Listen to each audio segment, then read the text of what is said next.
the booths? Yes. All Are of them there- represent the booths. Okay. Are there people like? Are there like? I don't know, acolytes or representatives there that represent the people in the tokens? What do you? So yeah, each of the tokens represents a different booth.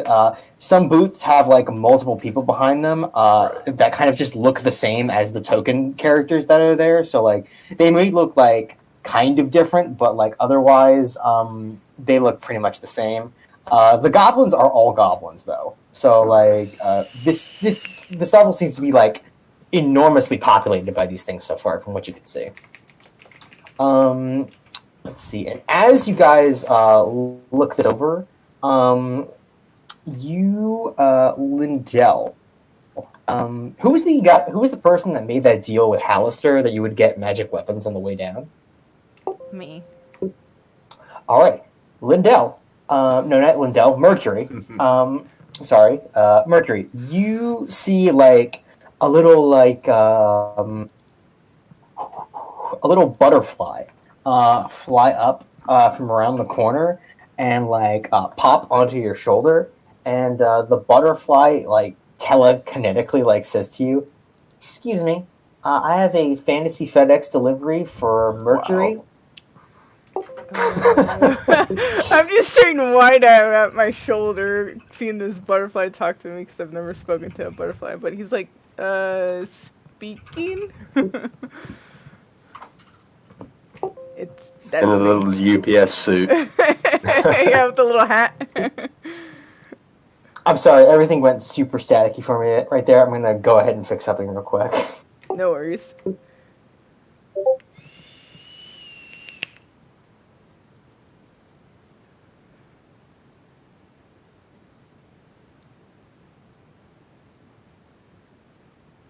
So, do any of you guys see any booths that you'd like to visit? Well, Not it might be particularly.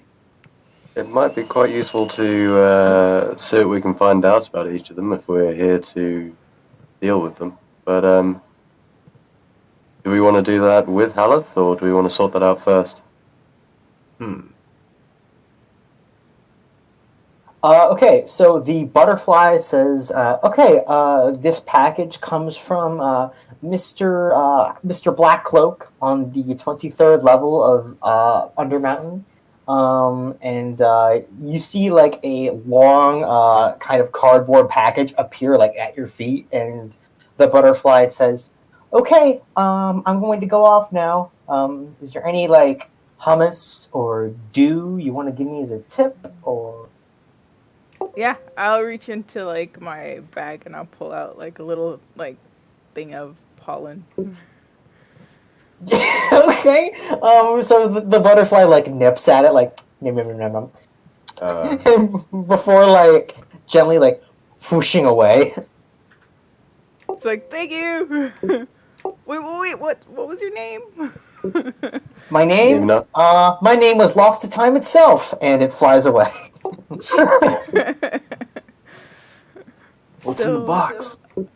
What is in the box? You gotta open the box. What's in the box? Okay, I'll wait. Should I check it for traps?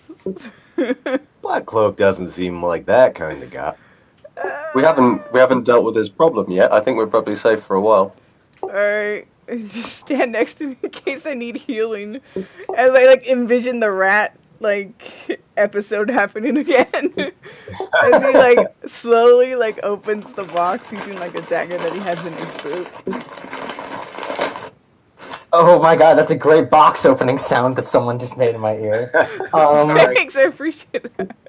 Yes, that was great for dramatic effect. So you open up the box and you see a bright green shimmering rapier inside, and it's shimmering with emerald energy. And on the front of the grip of the blade, it says hard shine, and the sword is glimmering with emerald energy. And once you start touching it, you feel magic coming off of this blade. And inside the box is a little note from Hallister that reads out, Dear Mercury, I hope this blade will suffice for now. Unfortunately, the second level of Undermountain doesn't really have a dominant force for me to draw on, as it has been drawn up into a neutral zone for most of the All-Fallen to cooperate on. But this, however, I hope will be a sufficient item or deal to sustain itself.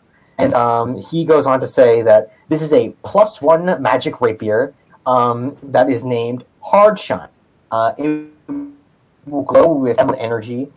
You can use your bones in case the blade flame. You're super robot. Yeah. The super flames. The flames. Oh, I'm sorry. Yeah.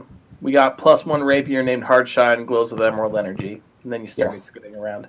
Sorry about that. Yes, so it is encased in green flame. The flames last for 1 hour, during which you may re-roll 1s and 2s on your attack rolls. You can activate the sword once per day, and it recharges after a long rest. Nice. As I like pick up the rapier from like the box, I look at everyone with this like Christmas morning kind of look on my face, like. See, no traps. Yet. Yes.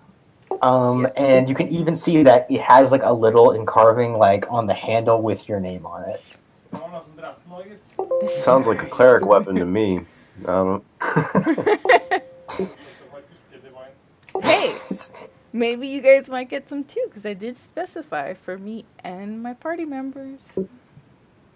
True. This is true. So yeah, you now have this green emerald rapier blade, and you can see that the convention is right in front of you, marked with Dungeon Con. You can see that there are banners and little activities all over the place. So if you want to go in and check things out, that's totally fine. So, what's going on at these booths right now? Like, do any of them seem more like? Are there any that particularly catch our interest? You see that there is okay, so right over here there is the booth called the Fallen Exile booth. It seems to be a kissing booth over there. So a few goblins are going over to the acolytes over there to get free kisses for gold. Okay, right over there. You can see that actually the gelatinous convocation has a sign pointing out of the main hall and down here, so that one's out of sight at the moment. You can see that right over here, there seems to be a drinking contest with something called the Ashen Wolf. And over here, you can see out there.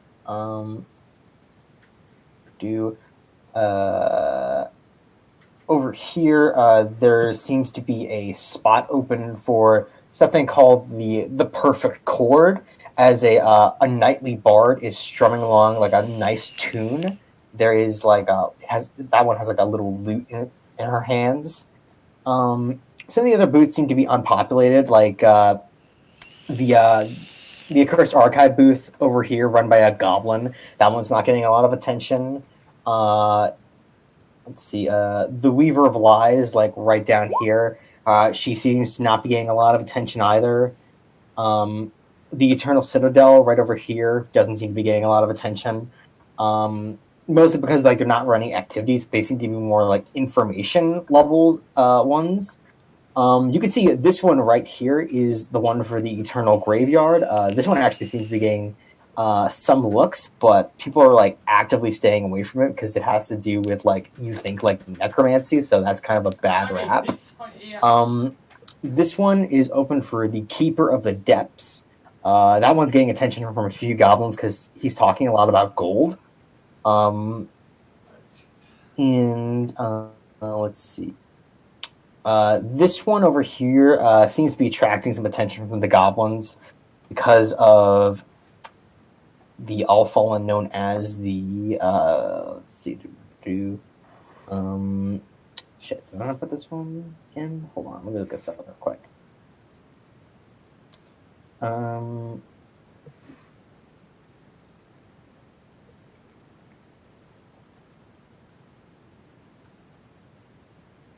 this one seems to be also promoting some sort of like militia unit down here.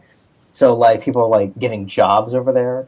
And this one over here, you're not entirely sure, but you think like this one is like has a crystal ball like right on her little on her booth. So like she seems to be giving out fortunes of some kind. So that's like attracting no goblins because like goblins don't really care about that kind of stuff. They're more material in their possessions. So that's what's sort of happening. Okay. I'm gonna meander over to this grave, the whatever grave one. Okay. You go over there and you see that there's like a little like gray elf like that has a little makeup on his head, and he says, greetings. What can I do for a man of your exquisite physique? Pretend I don't know what's going on. Oh, okay. Well, welcome to Dungeon Con. This is the main hall where we're talking about our new all-fallen patrons that have decided to take up residence here. Would you like to know about the Forbidden Graveyard? Sure. Well, the Forbidden Graveyard was made by one of Hallister's apprentices a long time ago. During that period of the early time of the Undermountain, they decided that people seem to die here a lot, and they weren't really cool with that. So they decided to make a sort of retry system, and that's what the Forbidden Graveyard is. It's a way for heroes to get their revenge on Hallister, as it were. So if they die here, they can become revenants and try again as many times as they want to, until they eventually the yearly time limit passes, or they are destroyed by adventurers that truly want them dead.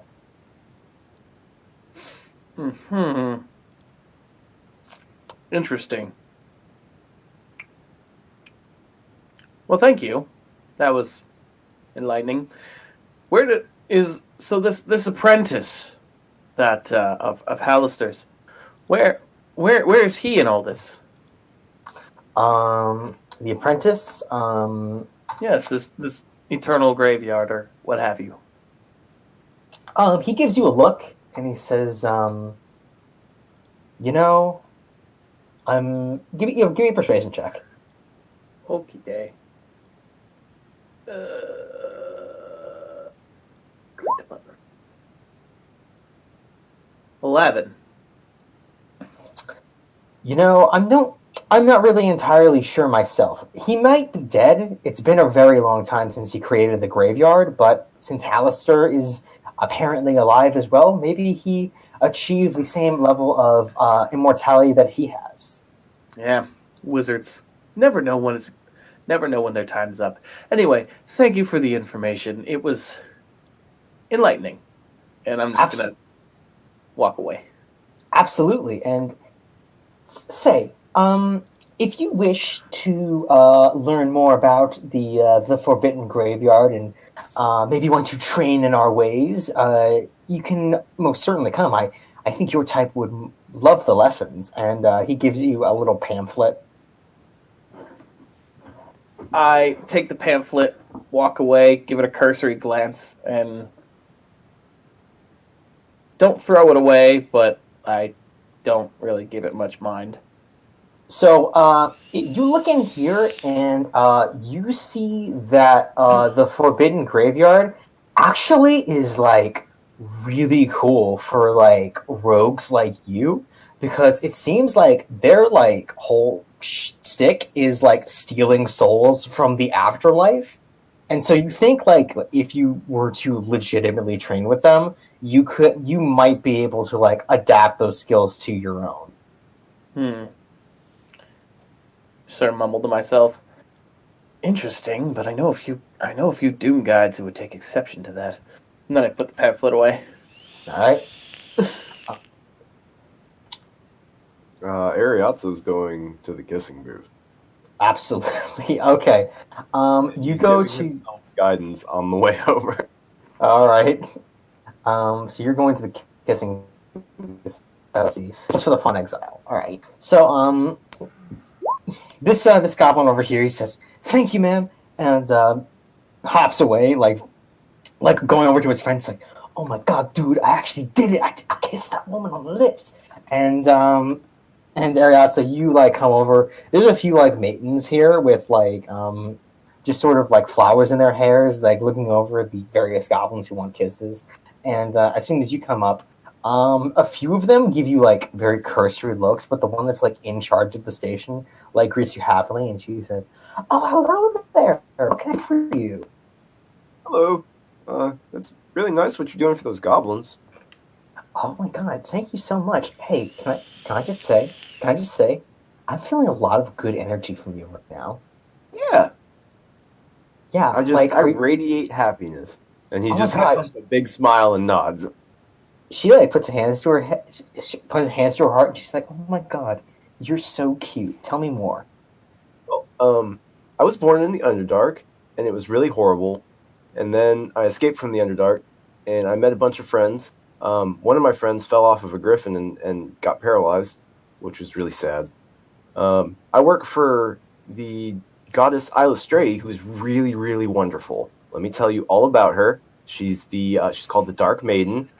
She likes to Do a religion check to see how good you preach your god to this woman.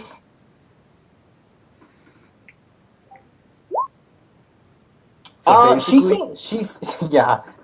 Basically, she's like the goddess of like good drow that leave the Underdark, and my duty is to help other drow escape. And I met this guy named Jarlaxle, and he's really wonderful.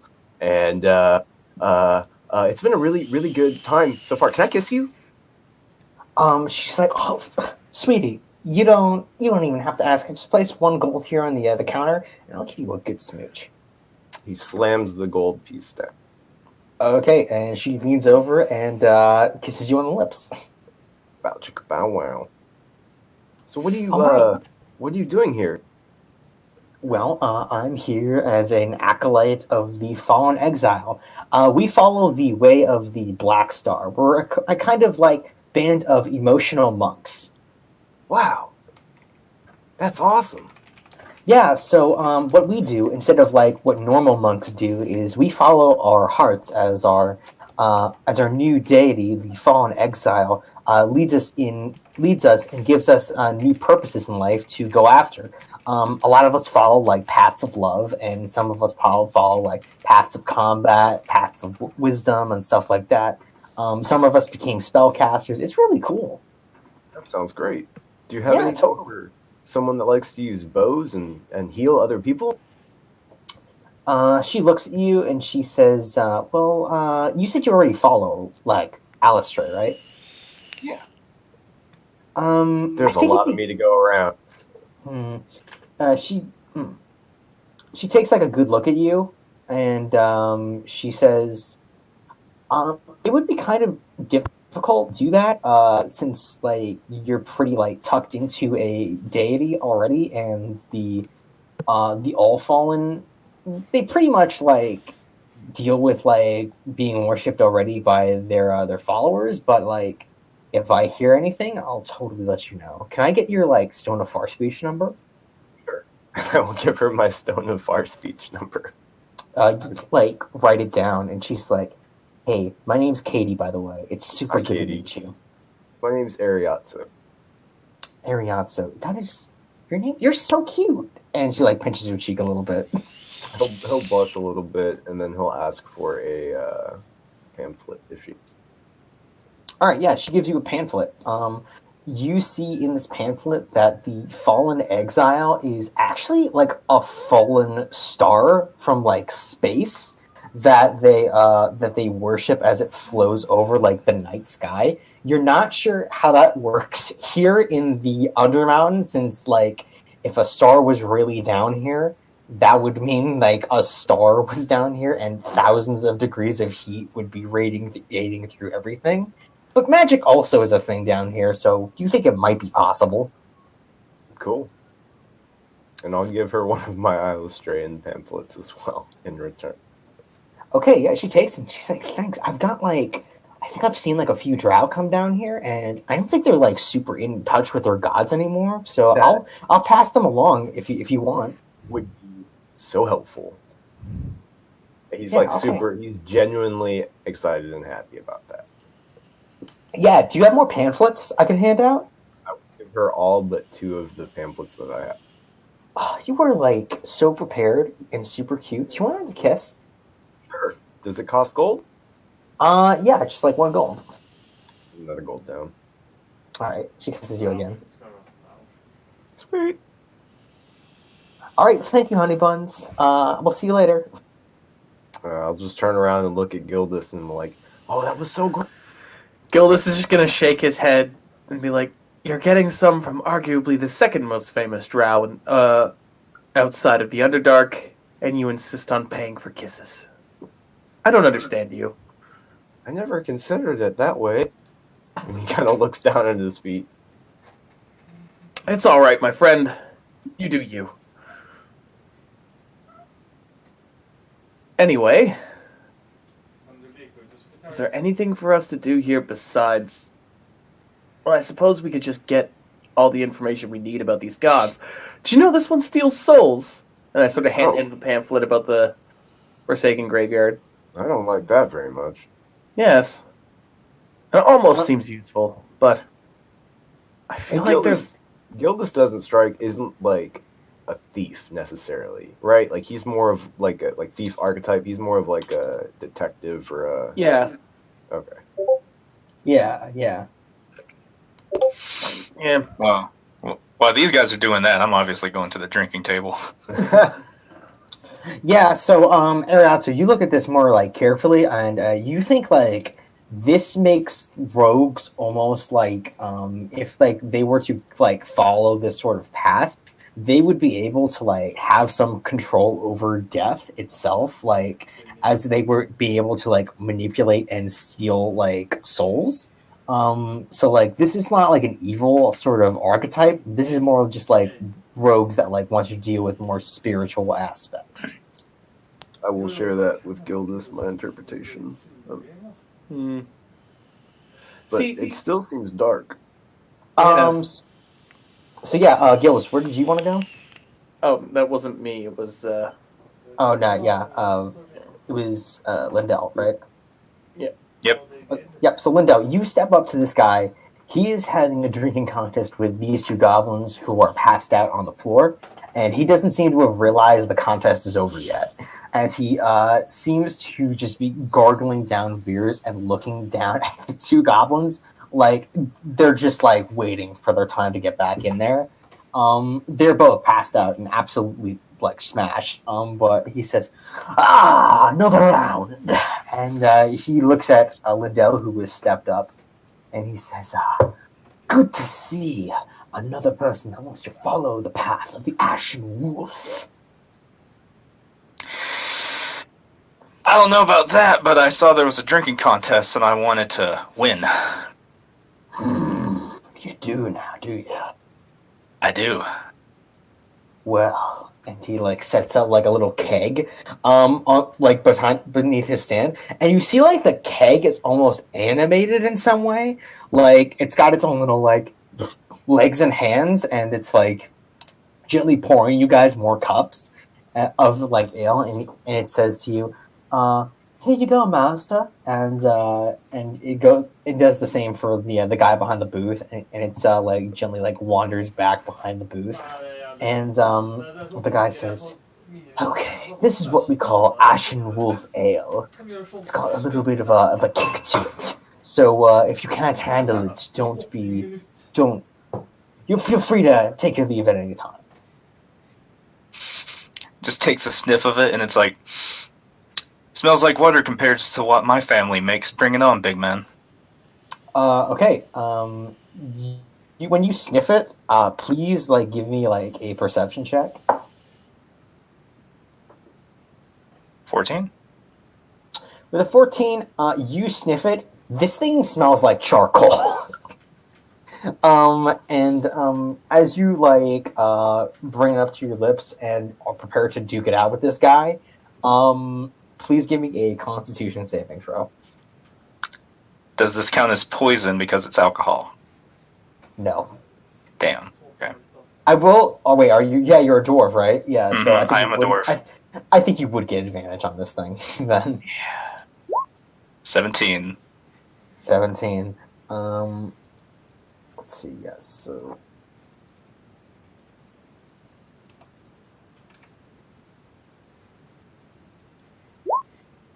All right, so that's 22 for the other guy. So so it looks like everybody in here is like seemingly attracted to the both of you as you're like doing both of you like seem to like be handling the super people. It's like, I can handle. You're way more than the goblins around here, boy. What's your name? I only understood like maybe a third of that. We caught the goblins, boy. Okay, yeah. So yeah, the guy like we're getting the attention of people. Is that what you said? Yeah, you're getting the attention of people, and hold on, let me look at something real quick.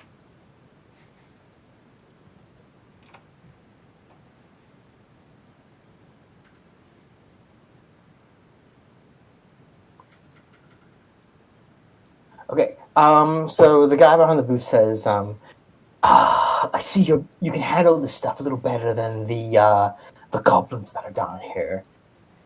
What's your name, boy? One. Not a boy. Sorry. Right, not a boy. Sorry. I'm so sorry. That's my bad. I just got super distracted there for a second. Wow, no, can you believe this guy, Mercury? Sorry, I'm sorry. I don't know why I keep doing that with you two. Punch him. Sorry, what's your name, girl? You know, when you say girl like that, doesn't sound much better, but it's Lindell, and I'm about to kick your ass. Give me another one. Are you? And yeah, he passes you another glass and do another Constitution saving throw. 20. I wouldn't put it past her.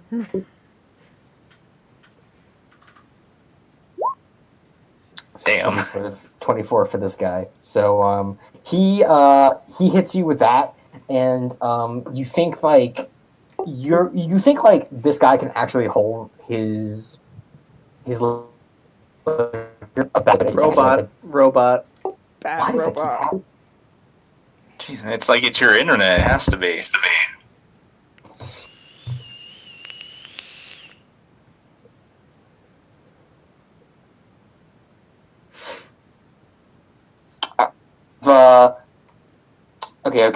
Okay. I should have fixed this by now. All right, so yes, can everybody hear me? Yep. Yes. All right, way better than the robot voice, I think. Yes. Yeah. So Definitely. you guys are still like in this Constitution contest, and even though you're like still in it, Lindell, you feel yourself kind of slowly starting to creep towards getting like a buzzed feeling in your mouth, like your tongue is just becoming like more and more like numb to the alcohol, which is kind of not good. And he says, so, did you just come here for the drinks and the fight? You know, maybe if you prove me worth my time, I might listen about your what, the accursed puppy or whatever you're talking about. Oh, he gets you another drink. There we go. Drink the information out of this guy. 24, there we go. Yeah, you're still handling this like a pro. This guy gets a 17. He seems to like be losing it a little bit. Because he seems to like be slurring his words, and he's like, the Ashen Wolf is the greatest hunter of all time. Not that you would know anything about that, would ya? And he like slams his fist on the booth.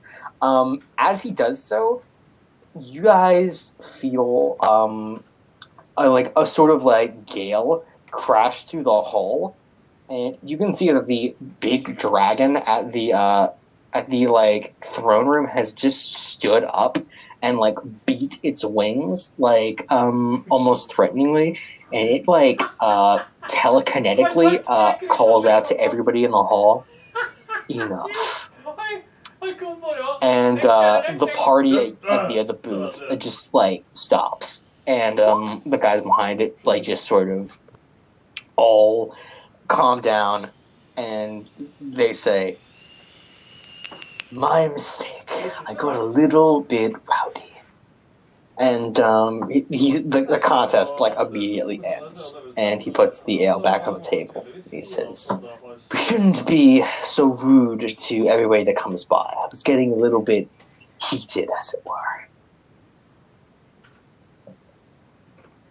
Yeah, you were. But the contest is over, so what were you going to tell me? I was going to tell you that the Ashen Wolf seeks out those that want to do combat and enter into its pack, as it were, to spread fire across the planet. You know, you had me at the combat part, but then spreading fire, it's like...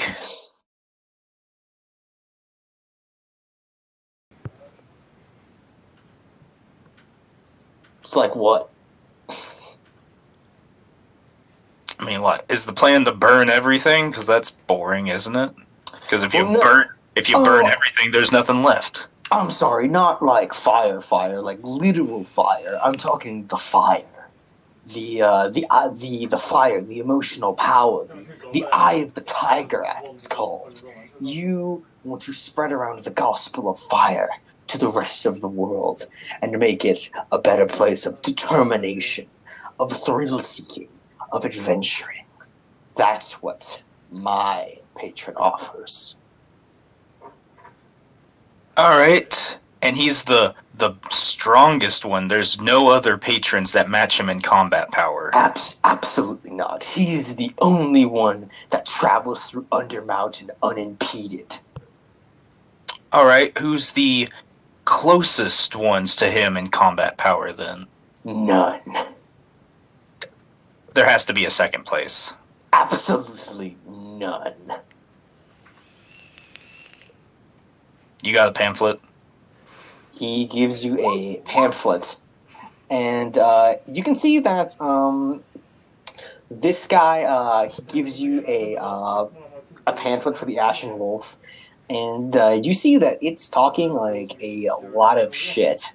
You see that the Ashen Wolf has been praised by many people over the generations. Like, even though that it's been gone for like a very long time, some people actually did still believe in it, so much so that it's like still retains some of its deity like power. It has of course diminished over time, but as it's been growing in Undermountain, it has slowly like been regaining its abilities to like go out and find other people to like morph into its pack. And it's basically saying that, like, against all who fight it, they will lose.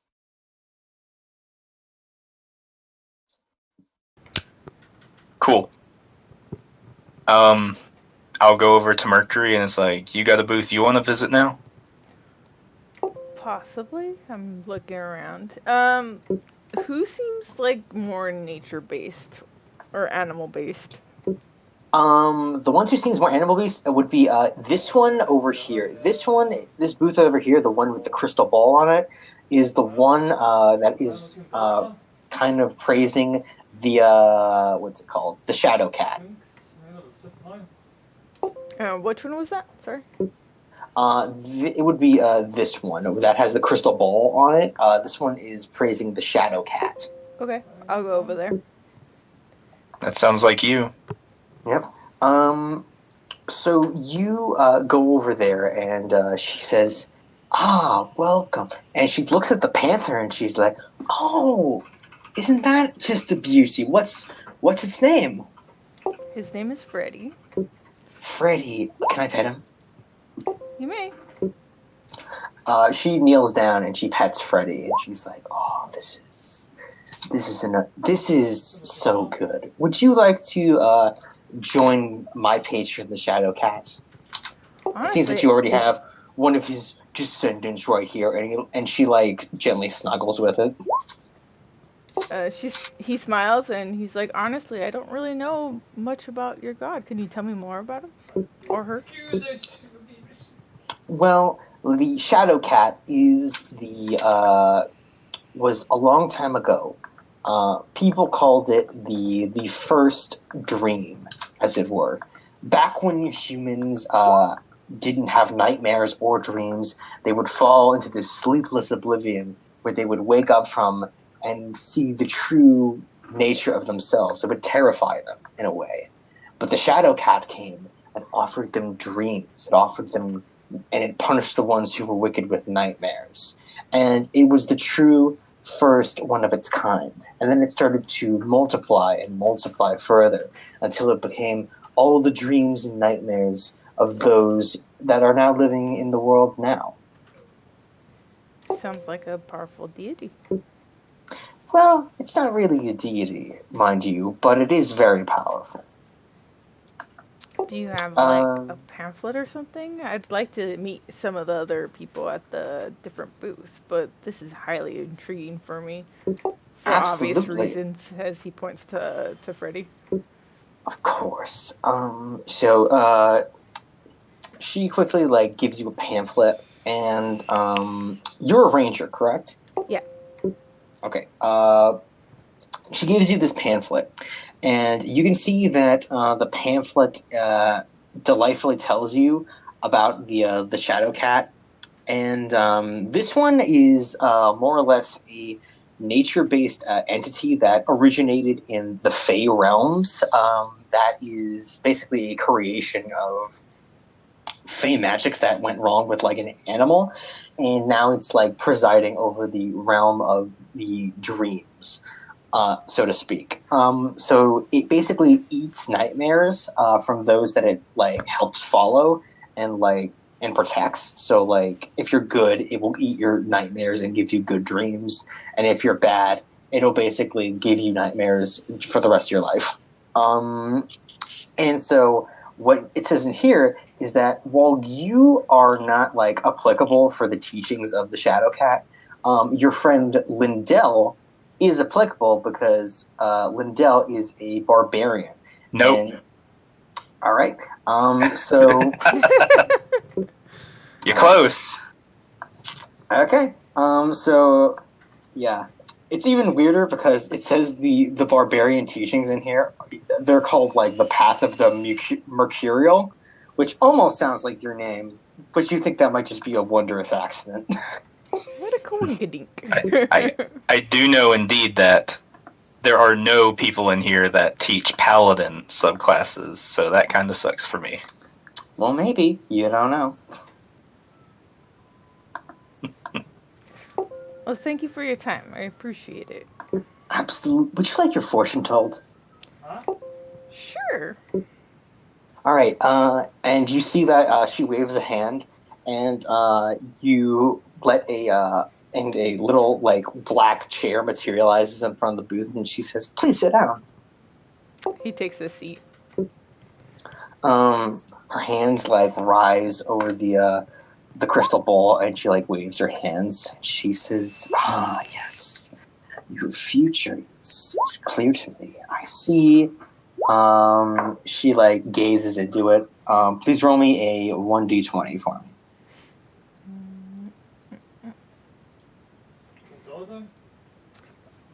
17. Okay. She looks inside and she says, "Ah, I see a wedding in your future. Who is the lucky girl?" He kind of like lifts his hand and like points his thumb towards Lindell. Oh, well, I don't think I'll be able to make the wedding, but you two have a good time there. She looks into the ball a bit further, and she says, "Would you like to have me gaze more into your future?" He thinks about it. He's like, no, it's okay. I like some surprises. I just looked at the chat. Hashtag gets gender and class wrong. 2 out of 10. That's pretty good. Sorry, what did you say, Mercury? He said, "No, it's okay. I like some surprises." Okay. The fortune teller puts her ball down, and she says, "Well, I'll be here if you need me."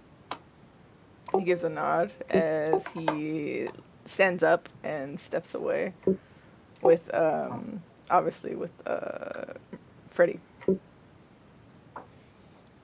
As you guys are checking out the boots, I want you all to roll perception checks for me real quick. Which one did you say was the perfect chord? The perfect chord one was up here. Okay. You guys are checking out all the booths, and you see coming from this little hallway down here, you see the Mind Flare Nilhor step out, and he seems to be dusting off his black cloak for a moment, and as he's walking out, and he says, "Thank you for your time." And he walks out and notices the commotion that's drawn towards all of you guys, and and you see that oh my god, and then Eriazzo is coming forward towards him, and he says, "Oh, it's you."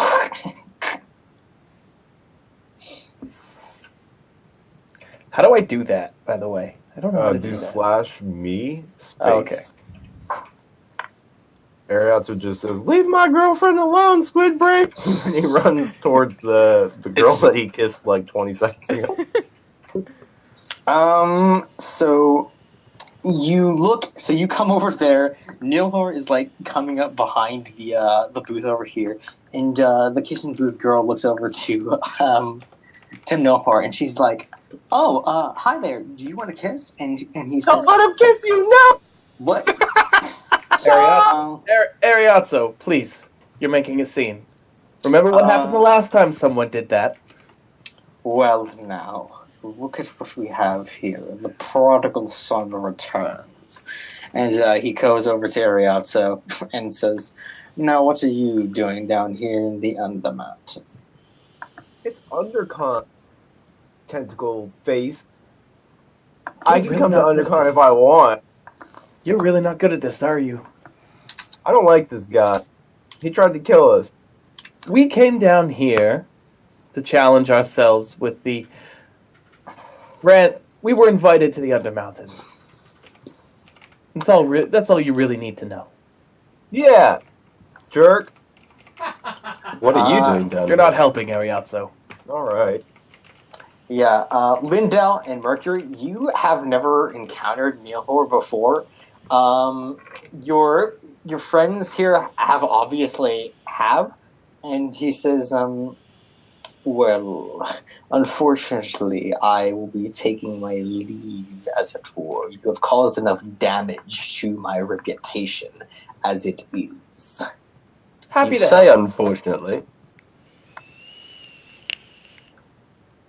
I'm sorry, what was that? I said, you say unfortunately. Yes, I say unfortunately.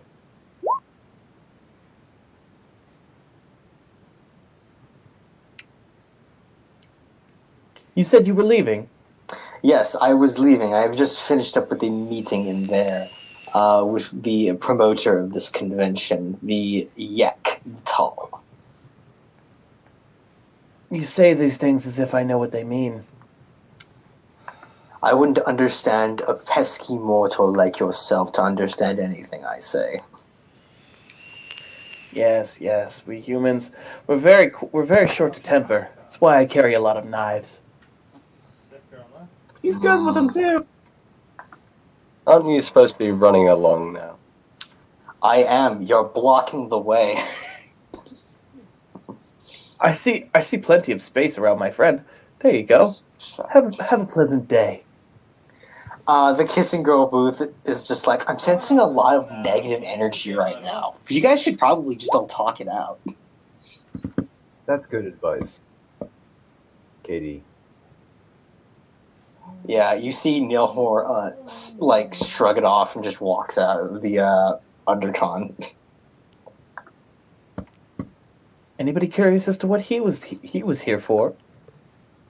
Well, yeah, I'm not sure I 100% believe him when he says he was meeting Yak the Tall, but we'll see, I suppose. Was he a friend I'm of sorry. yours? Do we know who this Yak is?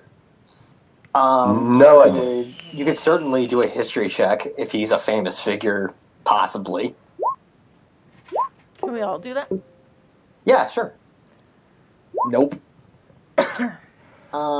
Yeah, none of you know about anybody named Yek the Tall. My guidance that I had for the kissing booth. Sure.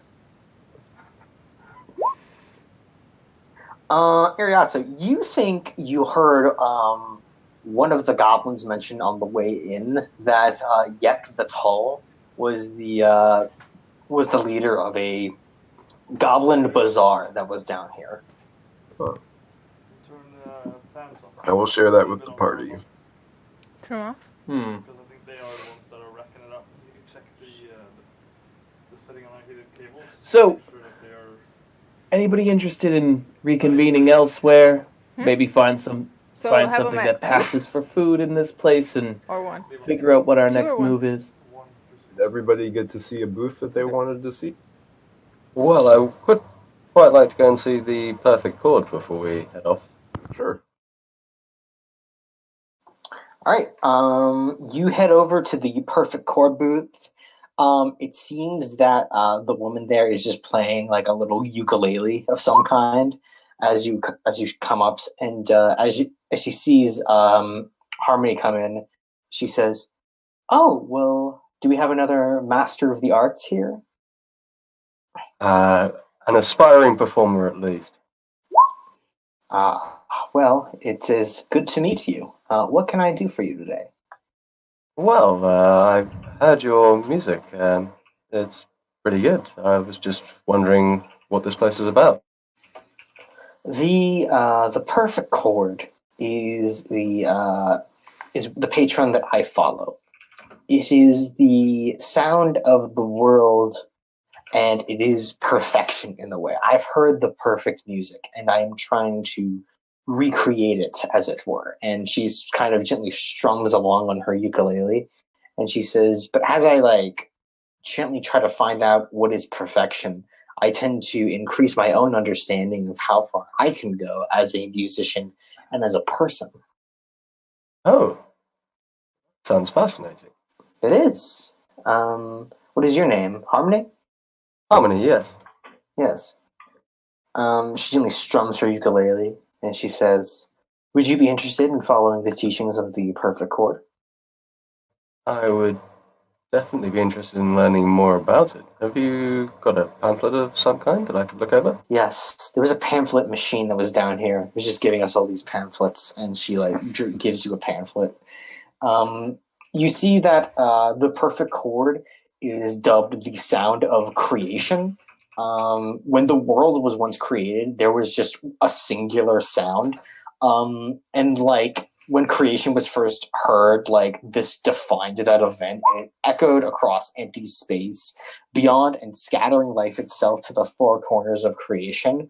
And supposedly, that perfect chord just sort of travels around and inspires musicians to pick up their instruments and inspire people to be better than they were once before. Huh. Well, yes, I'd definitely be interested in picking up some of the teachings then. Excellent. We have a grand sort of. Hold on. Well, we have a grand consort of musicians that go down on the lower floors. If you meet with them one day, perhaps they can teach you the true meaning of perfection.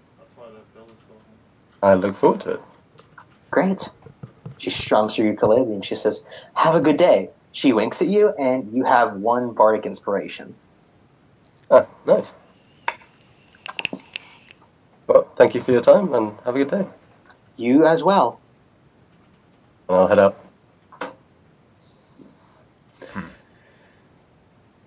We still have a lot of booths we haven't visited yet. True.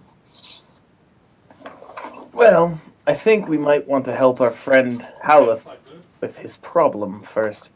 Well, he can't sense where his friend is, right? So we need to wait to find him, if we can see him. Well, so I wonder if that has anything to do with the general sense of chill in this place. It seems the organizer might be able to give us more light on. If you want to make an Arcana check to check out like what is up with this place, you can certainly do so. See if there's like any lingering magical effects that are going on. Harmony, you kind of like reach out with your mind, and you sense that there is some kind of neutrality field inside of this area that is sort of keeping everybody on the level. So you actually kind of like think about like throwing a punch at somebody just to test it, but like you think that if you were to do so, it might not work. Okay. So I'll explain that to the rest of the group. So I wonder if that has anything to do with the organizer of this event. Haleth, do you remember the name? What were the names of the people you're looking for? The names of the people I am looking for. Let me look through the notes. Okay. Okay. All right.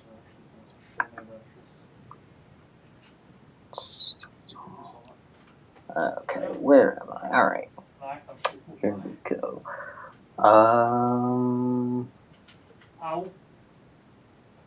Combined. Okay. Let's see. Where is this place? God, there's so many notes I have to look after. So he says to you, the people I am looking for at the moment is Copper Stormforge, and he looks kind of spooked for a moment as he like tries to like remember, but like he like rubs his eyes and he says, Minda Tarbath and Rex the Hammer. All right.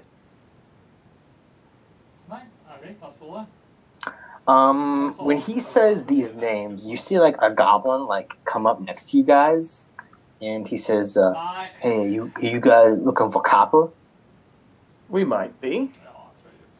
Well, Copper Stoneforge is like right over there, and then he points into like this area right over here.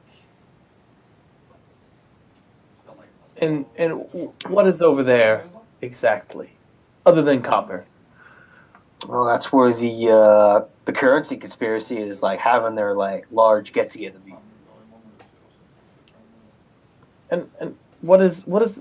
I'm sorry, I'm quite new to this event. What is the currency conspiracy?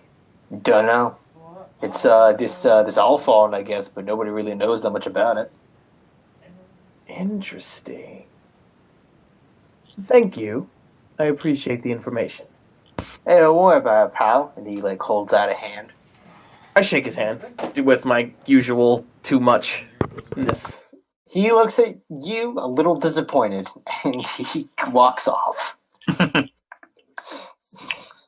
Well, we know where someone is, but we can't really do anything because of the neutrality of this place. All right. Haleth. Haleth like walks back over you, and he says, "Yeah, what's up?" We may have a lead on one of the people you're looking for, and I take it that in this general sense of calmness you have, you wouldn't mind if I went in without you around, so that I could gather some information that we might use later. Sure, no problem. I think everything's gonna be really good. Excellent. Okay, cool. There's also sorry. It's all right. You go first. Thank you. There is another All Fallen group in there, apparently. We might want to do like we're doing with these booths and maybe see if they know anything or are willing to share. Yeah, that's part of why I'm going in it also as well, yes. Anyway, I'm going to start making my way over, and I don't know if this constitutes a stealth check, but I want to, I don't want to actively be like, oh, I'm crouching behind a wall, I'm doing that. I just want to kind of be like... Rayman. Yeah. You want to James Bond, basically. You want to walk in, but nobody really notices you're there. Yeah, pretty much. All right, yeah, you just do that. I think this would require a stealth check since you guys are vastly different from everybody else in the room. Yeah, you walk in like you own the place, and you see that nobody really pays you any attention as you go in.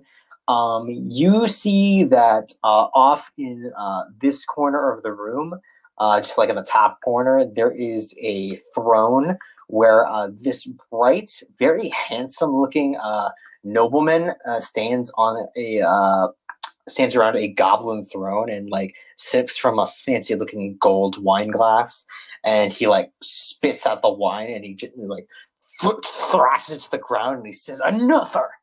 And the goblins all scatter, almost afraid of this guy, and he's like, "Yes, master, yes." And they immediately start going for better wine.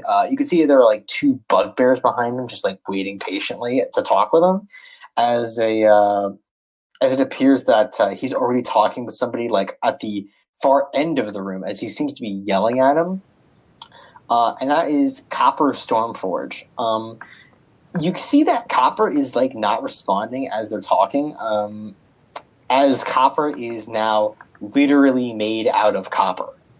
His body has been transmuted or just turned into the metal copper, and the guy seems to be yelling at him, "No, we can't take loan payments from people like you. We just can't do that.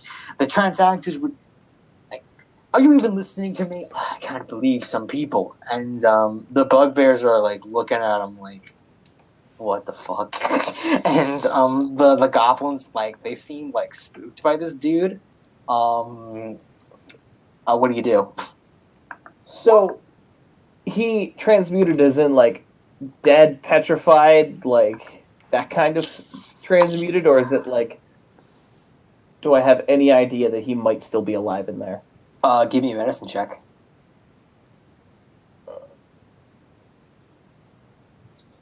You see that his eyes are still moving, so you think he's still alive. Mm-hmm. Is there any places, I know that one guy is slinging some liquor, but is there any other any places that have, wine? Nice wine? Nice wine? You see that up here, there's a wine sort of there are sort of wine bars just right up here for people to go to. The goblins seem to be manning it, just giving good wine out to this guy that's running this whole shebang. And yeah, you can look him up if you want, but you can also just go over to the wine deposits and get some yourself. Yeah, that was my plan. All right, you just you take some wine. As the goblin sort of just hands a glass to you. I tip him a gold. Okay. The goblin seems grateful. And he says, "Thank you." I understand the service industry, don't worry. Of course.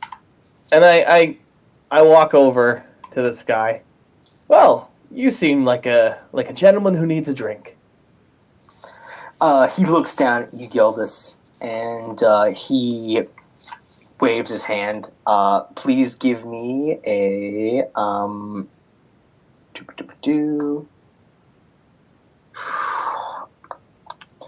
let's see here. Make a wisdom saving throw. Oh, okay. Nope, Uh-oh. that's 4. you are turned into a sheep. Oh shit! I'm a sheep now. You're a sheep boy. And the guy in the chair looks down at your sheep form and he says, "Get out of here! I'm having a meeting with this obvious degenerate over there." And he points back over to the man made out of copper. I just bleed at him. He just like, let's see, how many hit points do sheep have? Like 3. Let's see, sheep. I'm gonna say you have 3 hit points. He's gonna he pulls out a sword, and he's just like, "Get out of here before I shave you."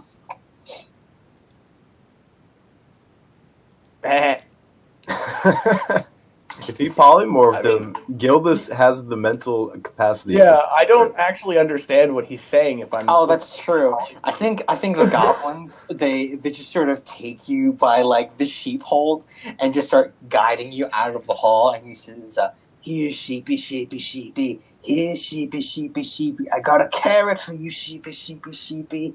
I take the carrot, I headbutt him, and then I follow him out. Oh, you're a naughty sheepy, but I like your attitude. And he just follows. You follow him out, and he says, "Hey, I have a guy that turned me into a sheep in that hallway." Oh, I immediately start. Yeah, you start heading over there. As you start heading out of the room, you feel your body contort back into a man, and as you approach your friends, you're back in man form now. Well. That was profoundly uncomfortable. What happened? What just happened? Yeah. Well, I tried to figure out what this coin conspiracy was all about, and I got turned into a sheep. Bright side is I know where copper is. So on that front, I had an idea. We can't deal with him down here, but we don't necessarily want to take down the neutrality field with all these goblins around. I could use a suggestion to get him to come up to the first floor with us. Well, see, the problem with that is copper is quite literally copper. What do you mean? As in, he's still alive, probably in pain, but he is, he's a copper statue at the moment. Oh. And the person that turned you into a sheep? Most likely turned him into a copper statue, yes. Alright. What can you tell us about this guy? Well, he was shouting at Copper from literally across the room. Anytime one of his goblins brought him a drink, he spat it out, threw it at them, and asked for more. And as soon as I tried to offer him a drink, he turned me into a sheep. Sounds like a pleasant individual. Yes. Did you catch the guy's name? I assume that's Yak. He seems to be in charge of all these goblins or something. Also, it's where Squidface came from, so... Makes sense, then.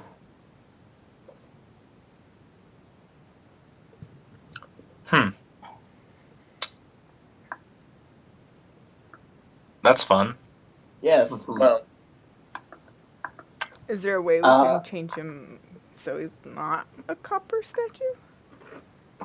I could try to dispel the magic, but it might not be magic.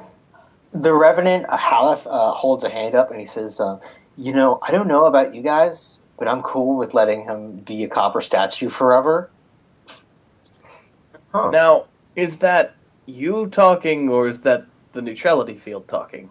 I'm pretty sure this is me talking. If he's just a copper statue forever, I don't think I need to kill him at that point. Give me a moment. I'm gonna make my way back, try not to be seen again, but I don't want to go up to the guy. I want to get the attention of one of the goblins. Okay. Okay, what do you do to get one of the attention of one of these goblins? Well, I'm just gonna stand, about here, and just be like, "Psst, hey, you, come here for a sec." The goblin looks over at you and he moves up and he says, yes, what can I do for you? That gentleman who's a statue right now, I assume your boss is the one who... It's your boss's handiwork, correct? Yeah, he got all the gil out of him, so unfortunately he just couldn't pay the toll, and now he's a statue forever now. Okay, so it is quite permanent? Well, I mean, unless he gets his gil back, but I don't think that's going to happen. Okay. Gil, you said? Yeah, gil. It's like your soul money. Oh, interesting. What is the... Do you know what the coin conspiracy is? Well, the coin conspiracy, as he's like saying this, you see an energy blast hit this goblin, and he takes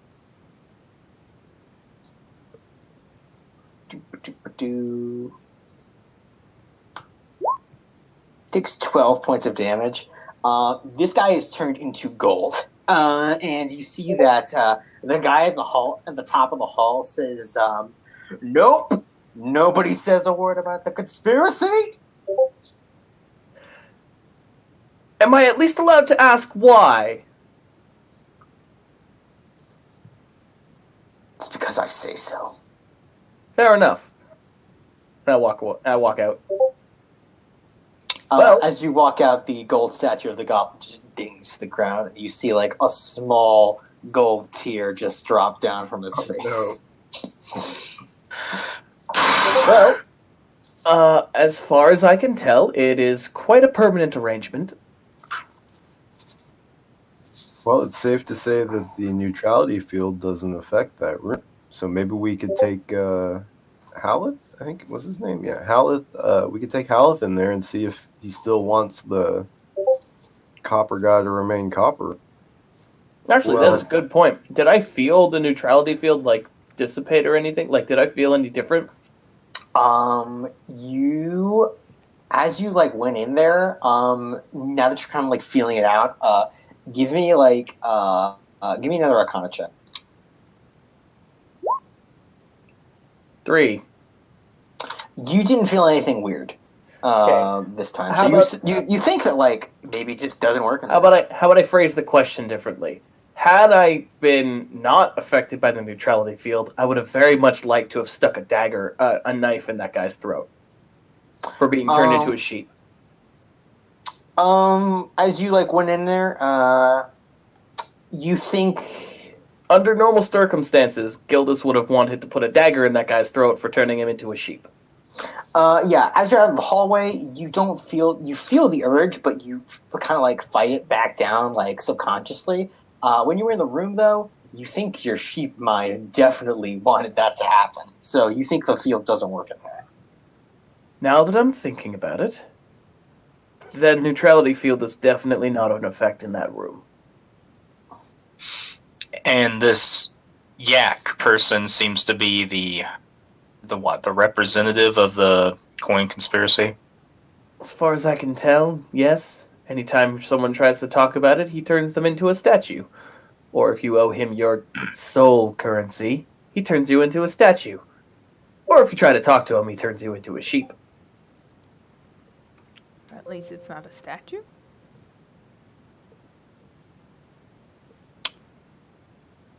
I mean, I have an idea. Oh God. What you got, Lizzo? Theoretically, we could just, walk up, or one of us could, and say, hey, we're a new member, we were told to report to you, see if we can get some info from him that way. And it's like, oh, the higher-ups told me I need to get copper, That's assuming he's not in charge. If he is, I'll just say it was someone else. There can't be one person in charge of an organization like that. Honestly, I usually feel is like a captain or something, or a second. honestly, I feel like he's a bit of the dictator type. Makes sense with all the statue transform. Maybe, but it's also the only chance we might get of learning what the heck this conspiracy even is. I mean, if it's that kind of organization, I'm not particularly inclined to figure it out. we don't really have a choice considering our mission. Right. We could get one of the goblins out of there and find out some more information from them away from him so that he can't turn them into a statue. That's true. Theoretically, if you want, I can cause the distraction, like I said, and someone can pull a goblin out and ask it questions.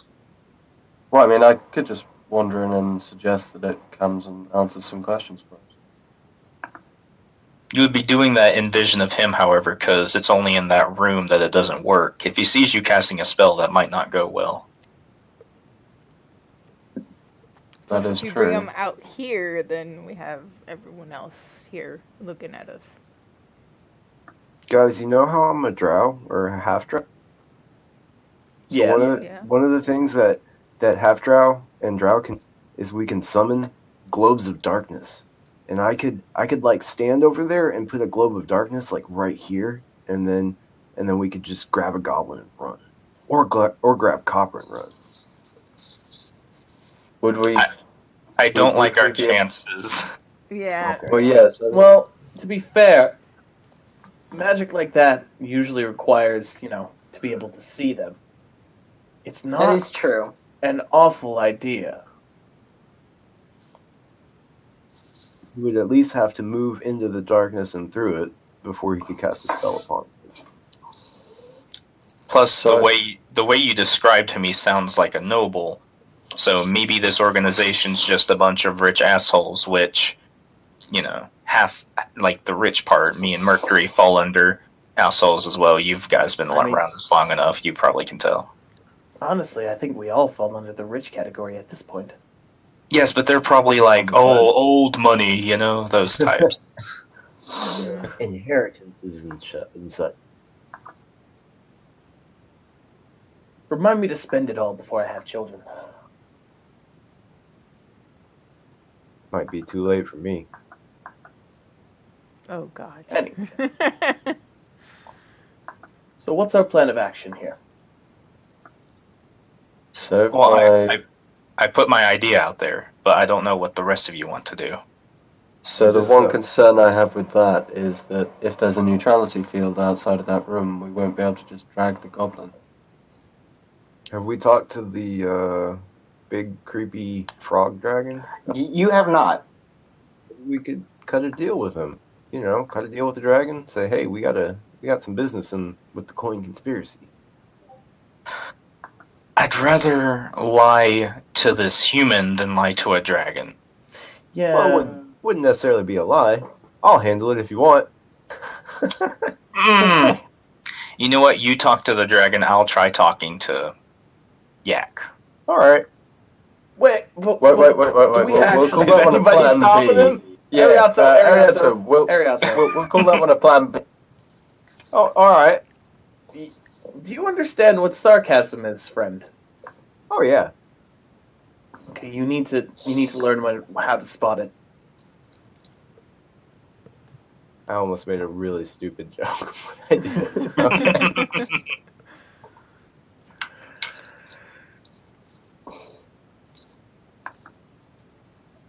Wait a minute. Well, Give me a second.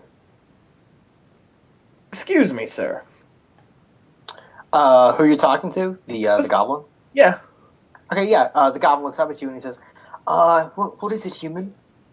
How much do you know about whether, have goblins been going in and out of that room often? Yes, our leader is in there, Yek the Tall. He used to be a goblin before the conspiracy took hold of him.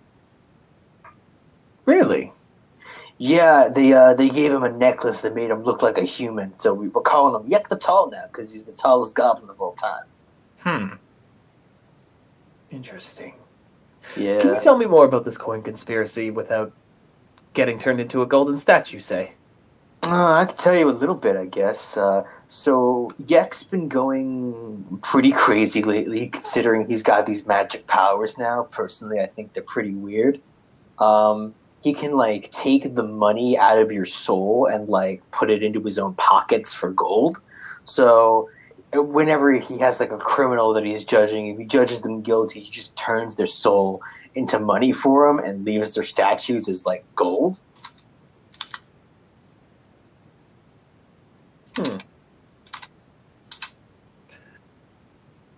And that's all you know at this point? I mean, all at this point, yeah. I mean, hey, listen, can I be real with you guys? If it wasn't like if this neutrality field wasn't here, I would really like you to like get a necklace off of that guy that turned him into this, and because this guy he's acting really crazy right now. Well, can you tell me about does he ever leave that throne of his? He thinks about it for a moment, and he's like, no, he's been super obsessed with staying in power, so since he's, yet the tall, and he's all like, oh, look at me, I can turn people into gold, I'm a god, or something like that, I don't know. Are are the bugbears in there, are they of the same mind as you? I don't know, those bugbears, they're Xanathar Guild. Oh, so they don't have brains then. All right. Wait, what? Got him. What do you mean? What do you mean? Well, let's just say that the brains that are in their heads don't technically belong to them. That didn't stop them, at least. That's wicked, man. Anyway, do you know any way I might be... Because I'm reasonably sure that if I can get close to him without being attacked or turned into any kind of creature or statue, might be able to get it off of him. Really? It's a long shot, but I do have sticky fingers. I just need to get close. Okay, man. Oh, no. Wait, hold on. Do you have, like, magic items on you or whatever? I have 1, no 2. Alright, well, you might want to take that shit off. Last time somebody tried to, like, I don't know, like, fight him or whatever with a magic item, he just, like, he got more stronger with them. He drained the power out of him and, like, put it into his own. Interesting. How, from what I saw of him earlier, how secure does that necklace look? You took a look at him. You noticed that he did have like a really fancy necklace around his neck. It's like tucked in between like his like the leather armor that he has on. So like it's pretty well secured, and he doesn't seem to be like really letting people get close to him. So yeah. You might like with you did like you got close to talking with him, and he turned you into a sheep. Okay. He's not a very smart individual, is he? Yeah, I mean, listen, he was a cool guy before he got that currency conspiracy into his head. He's a real jerk. I do know one person that might be able to get it off of him, though. Although she's kind of been lost for a little while. Who might that be? It was his old girlfriend, Yeek. You said she was lost? Where? Oh, she went into some of the other level. She went into the other parts of the second level of Undermountain somewhere. She was getting worried about him, so she went to one of Hallister's apprentices that lived down here. Okay. Yeah, I think she went to Trenzia. Do you know where I would be able to find a map of the second level, perhaps? He like pulls out like a little sketch of paper that he has in his pocket, and he says, "I got like a rough copy right here. If you wanna if I can draw it for you." If you believe it's accurate, then I would very much appreciate it. Yes. All right. So you go down this hall, and he basically he gives you the little instructions on where to find Trenzia, the place where Yeek is apparently at. And as he does this, you guys hear the dragon in your head, up here, say, "Okay, and now that everybody is in their places, please come to the main hall for the dance party of the night." and you hear like they're sort of like all the goblins grumbling, but like some of them look excited, so like all of them start like kind of flooding back in as you hear like some kind of weird bardic music in your head.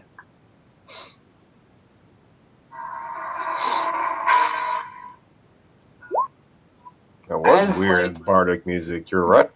Yeah, it seems to be like some like weird and kind of almost kind of like faded music starts rolling through your ears, and you think like this dragon might be producing music through your heads as the goblins begin to dance to it. It's very, very odd, and you're not sure what is happening, but like I think some people might be getting into this. Eriazzo makes a noble attempt to dance. All right, everybody who's dancing, roll performance checks for me. Mercury, you want to go dance? I dance horribly, but I'll give it a whirl. All right, since you two are like dancing like as a pair together, you can quietly do it with advantage. Yes. I think you're more charismatic than I am. All right, Lindell, Harmony, you got Lindell, Harmony, and Mercury. You all dance very slowly and genuinely in this music. Harmony, what are you doing during this? Are you pulling your bagpipes out? Yeah, I'm playing along badly. Oh my gosh, yes. Ariazzo, I'm please just totally, describe. totally off beat. Like, if everybody else is dancing slowly, I'm like fucking stomping like I'm at a rave or something. Yeah, you're like doing that weird dance move where you like hold your leg up behind your back and there's like bobbing your head like forwards. And people are like staying far away from you. Right, give me space. Gildas, the goblin in front of you, is like finishing up with the map, and you see that Trenzia is in this chamber over here. Give me a sec. I need to zoom out. Oh, okay. Not super far. All right. Yep. Cool. Yeah. And as you get the map, the music just gently stops, and you hear the dragon in your mind say, "That is all. You have danced adequately." And he sits down. Well, Just random dance hour. Okay. Just random dance hour. Poor Yeah, Eriazzo. I think you like pop your ankle out. No, of he the tries to do a backflip. Can I do? This is gonna sound weird, but I'd like to do an insight to see how rushed the goblin was when making the map to just sort of gauge its accuracy. That would be investigation, I think. Investigation? Okay. 11. You see that he did it like kind of in a rush because he was also dancing along to the beat and didn't want to look bad. You see that, but he looked confident when he was doing it. So you think like this is probably in the general area of where Trenzia is. Okay.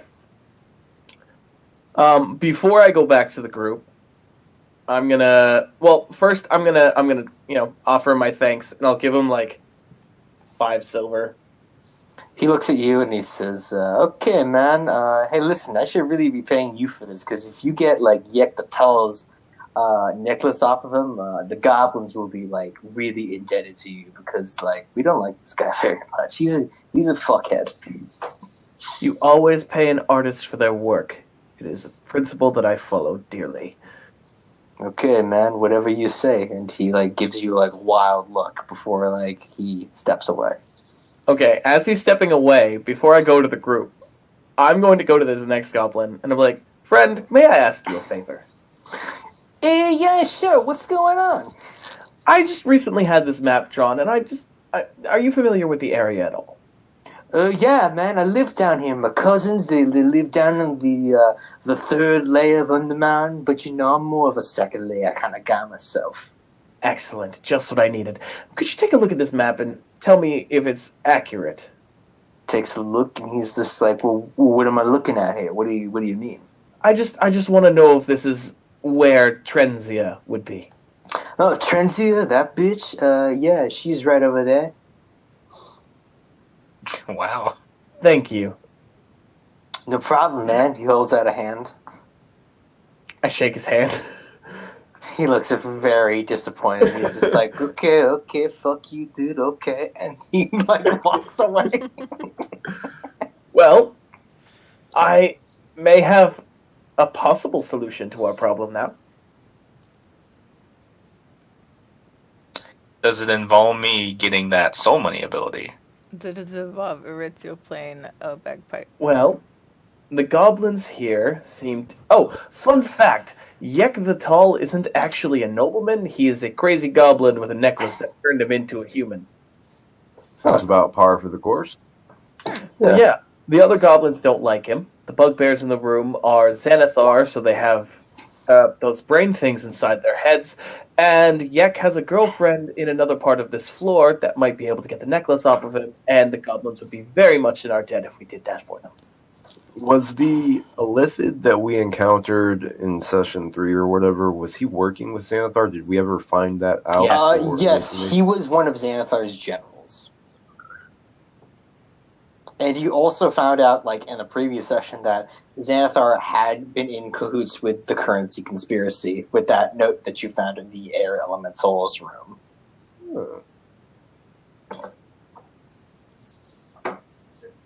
Curious and curiouser. So yes, we have a lead, if we'd like to follow it. Lindell, you could always take Yek's place, and then they could give you a necklace that would make you tall. Ooh. That hurts a little bit. What?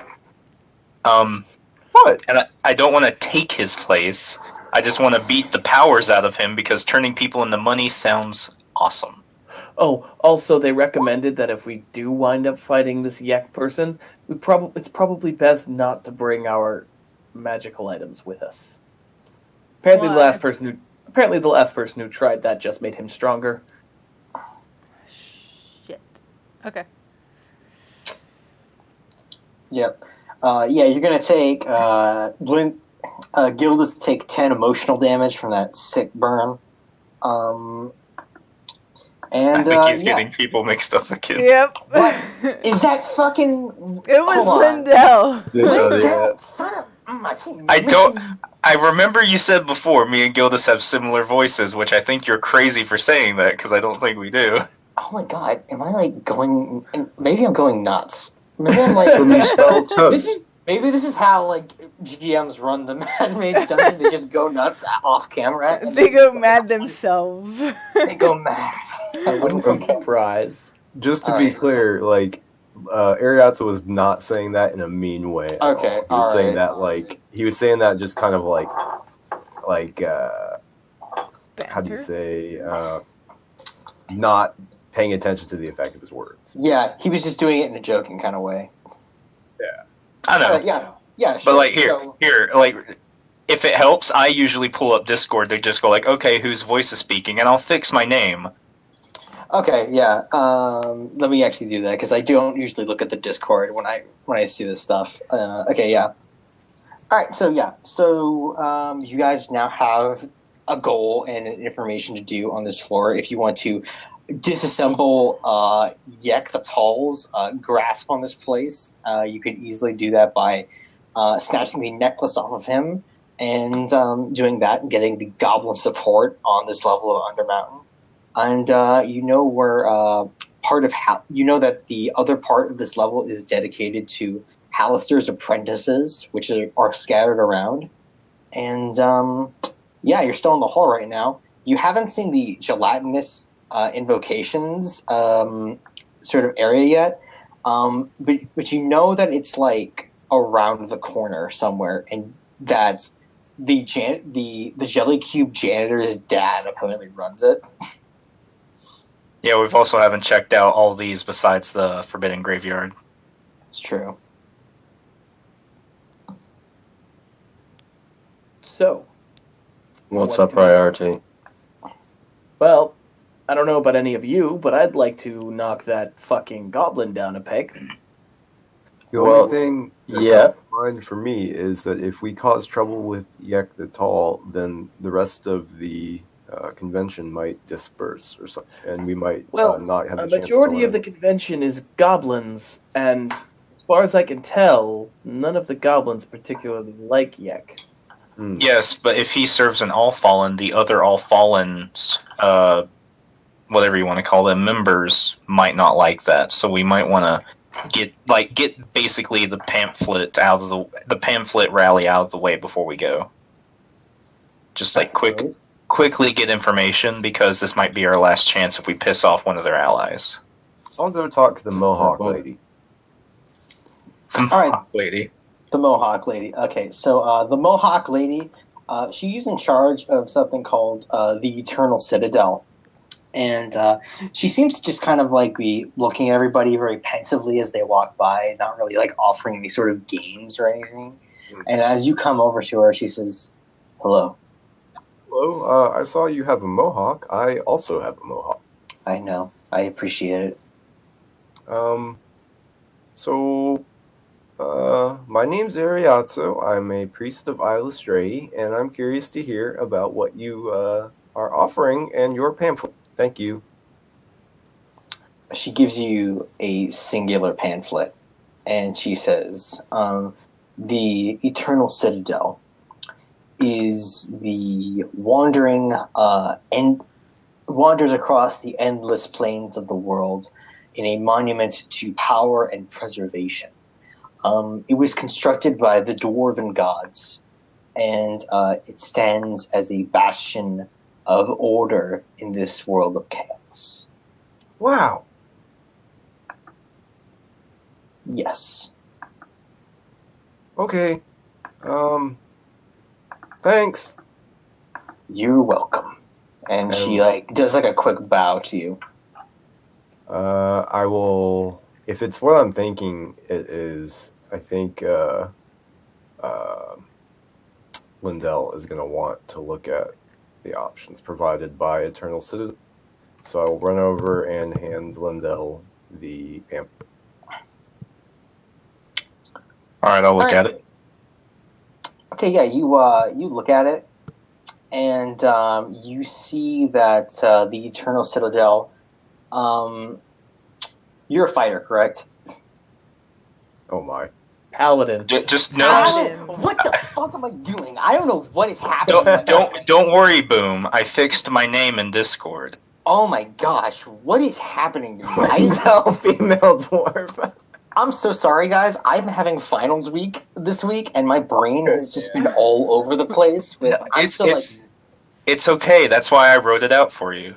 Okay. Poor paladin, all cap. Okay. Okay. All right.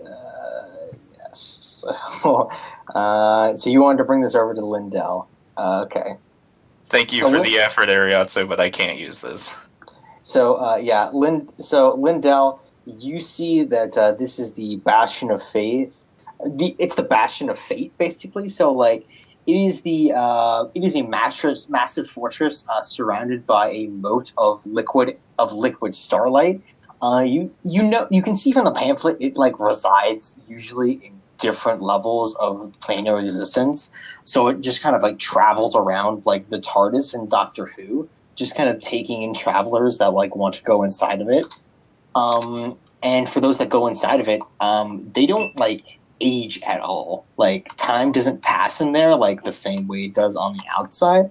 So people go in, but they don't come out, probably because they don't want to die. So for those who go in there, they can just kind of live forever. Yeah, I played an Eternal Citadel Warlock in one of my in a one-shot campaign, and it's really good for. That's why I was thinking about bringing it to Lindell. But I don't think it would make sense for him to split between Lathander and so on. Yeah. Man, you... okay. Yeah, so, yeah, you bring him that, and that's what it says. Thank you, Eriazzo. But I don't think I'm the right person for this. Oh, okay.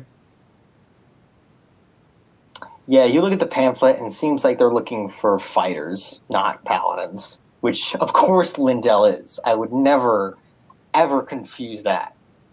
Definitely not a barbarian. Yes. All right.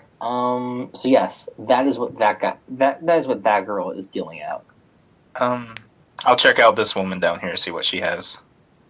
That woman.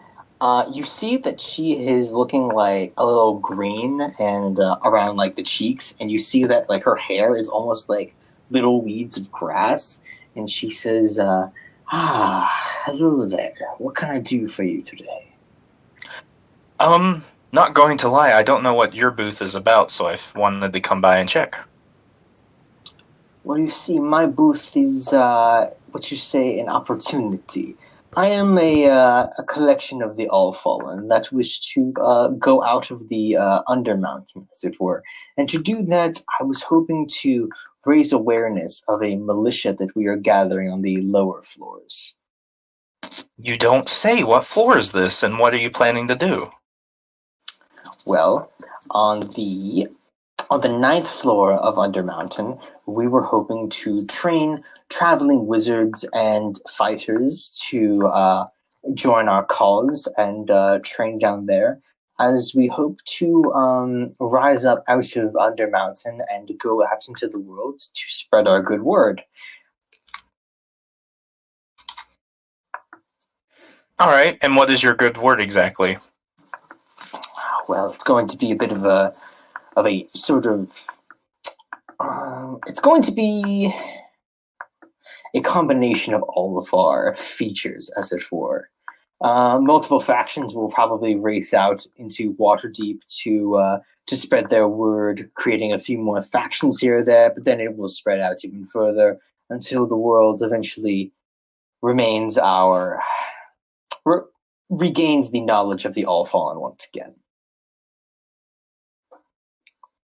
All right. Do you have a pamphlet? Nope, no pamphlets here. Actually, I'm one of the few people here that don't have pamphlets. Shame, but thank you. Thank you. And just to be clear here, it's not just wizards and fighters. We also accept, paladins, clerics, rangers, the warlocks, the whole shebang. Much more progressive than the other booths. Thank you. Oh, no worries. We get it. We understand that some people just like they're not up to the not up for the tap, but they're just not allowed to worship those sorts of things. Thank you. Mm-hmm. All right, I'll go back to the group and tell them that. And it's also, weirdly enough, is it just me, or do some of these All-Fallen not seem that bad? Some of them seem pretty alright. Well, okay, to be fair, maybe the one chord is the only one that seems 100% good. But I like the name. When the you Citadel's not bad. the Shadow Cat is also really nice too, it seems. Mm-hmm. Yeah, you've never asked Hallister exactly like why these things were needed to be sealed away in the first place when you talked to him. So you still have that question in the bank if you want to know anything about that. If we want to talk to our employer, we might be able to persuade him that instead of, complete, puts the thumb across the throat, we might be able to persuade him that as long as we get them out of Undermountain, then that still counts. Wasn't the point that he wanted them not to escape Undermountain? He wanted you to seal them away, basically.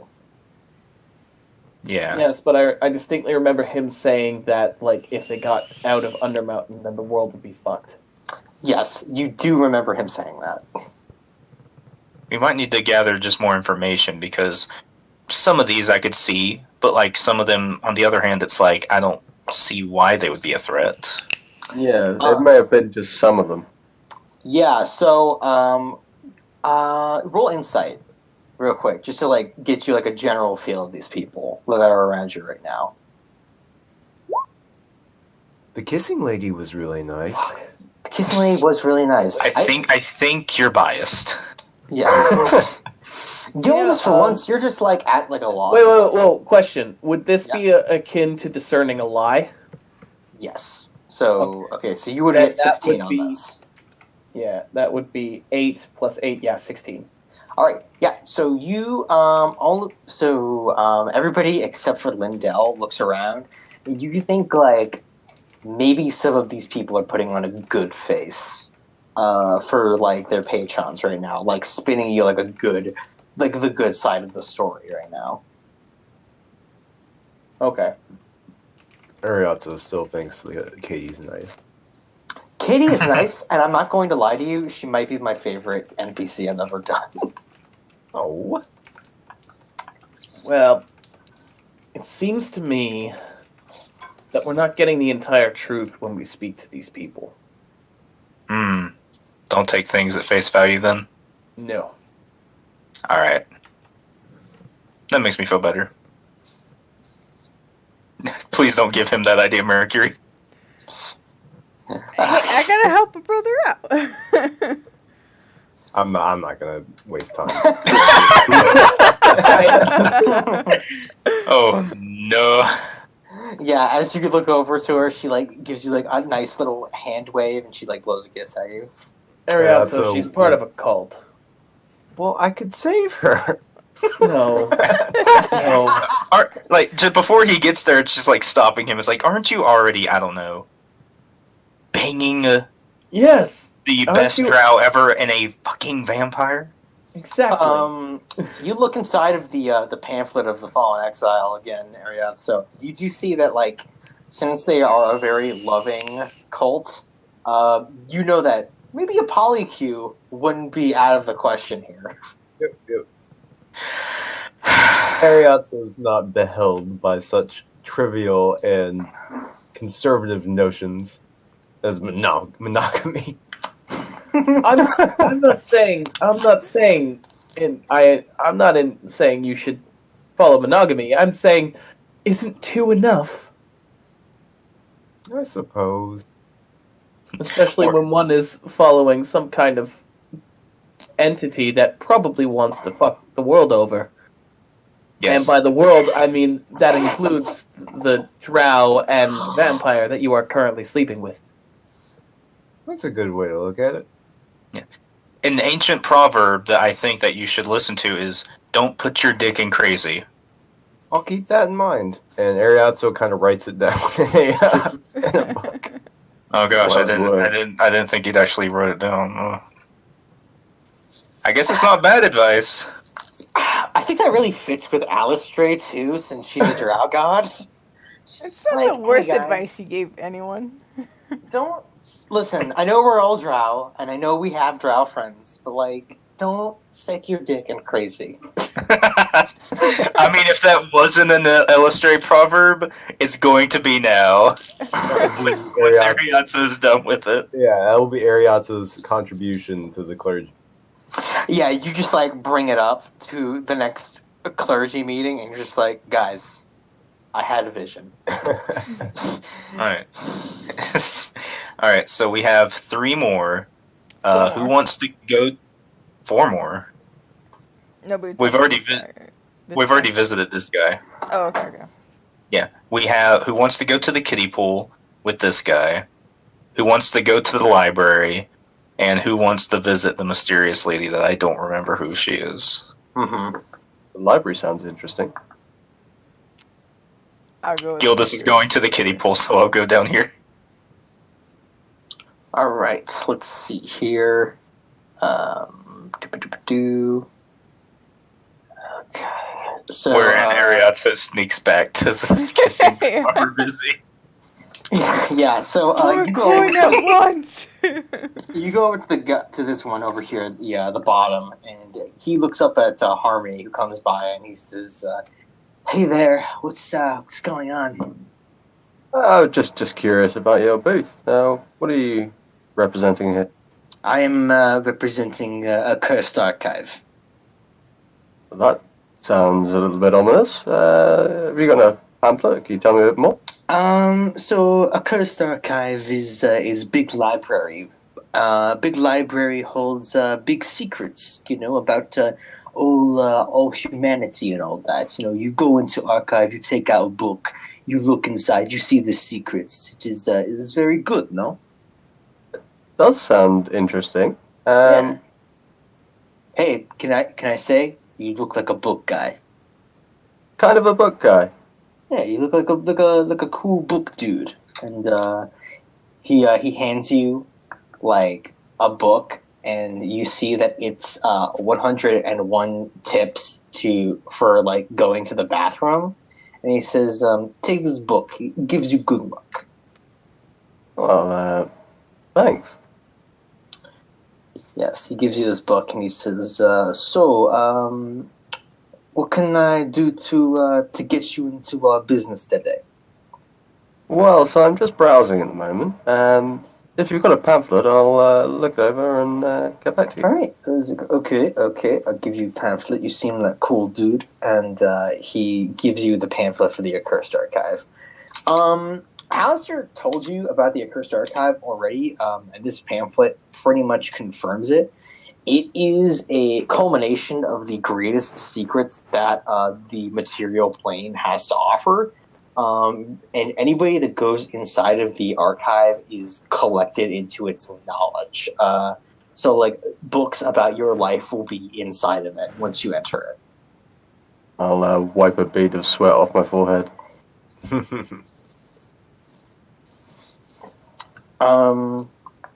As you go over to this man at the top of the Foundation Guild, you see that he's talking to two goblins about like wealth of gold.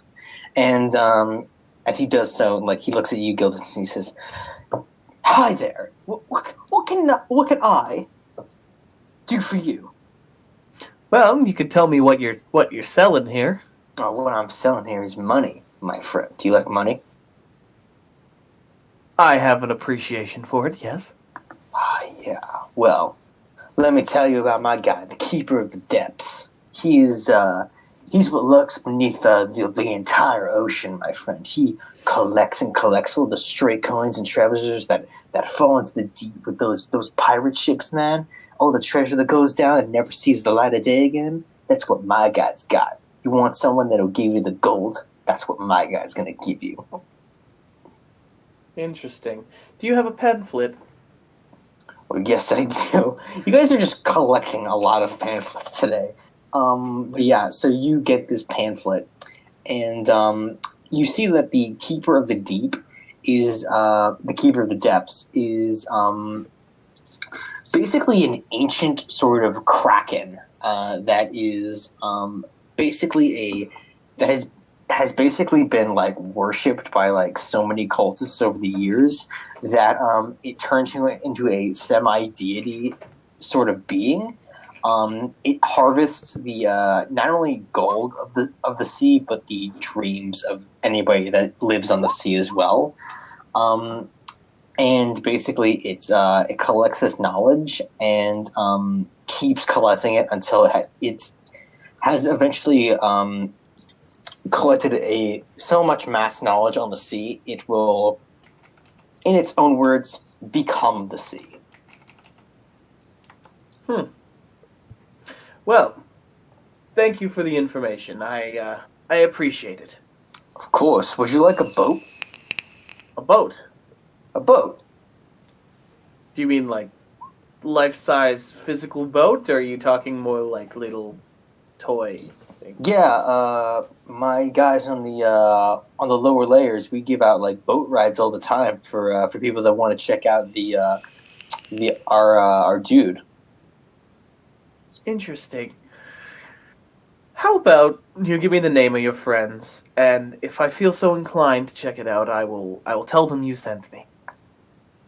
Okay then. So you want to check them out on the fourth layer of Undermountain.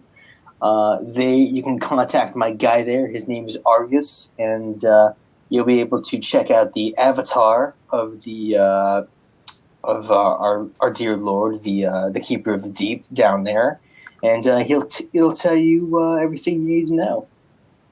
Excellent. Thank you so much, sir. Of course, you have a very wealthy future, my friend.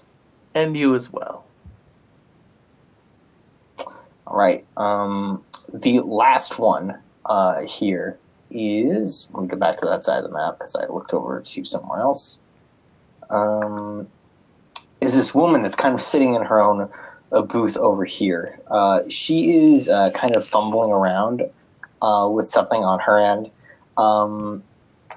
As I try to look at something real quick, where did I put my Pepsi?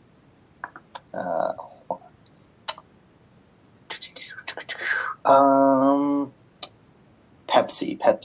Where did I go? I think I might legitimately be going insane because I had a Pepsi right near me, and now I can't find it anymore. Check the floor? Check the floor. Okay, it's under my chair. You're welcome. So, thank you. So yeah, you quietly like go over to this girl over here, and she says, hello there. How's it going? Great. So far. Good. Yeah. Good. Well, my whole thing is I am the avatar for the Weaver of Lies. Would you like a pamphlet today? Yes, please. Yeah. Okay. Am I close enough to be listening to to this conversation? Yeah, sure.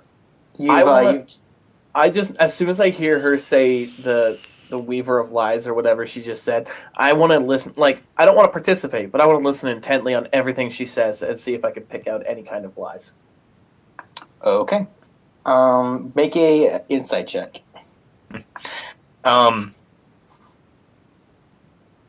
Before she starts talking, I kind of want to signal to Eriazzo, because this is like his thing. Like, this is a servant of Loth, and it's like, hey, buddy, you might want to listen to this. You know, like, hey.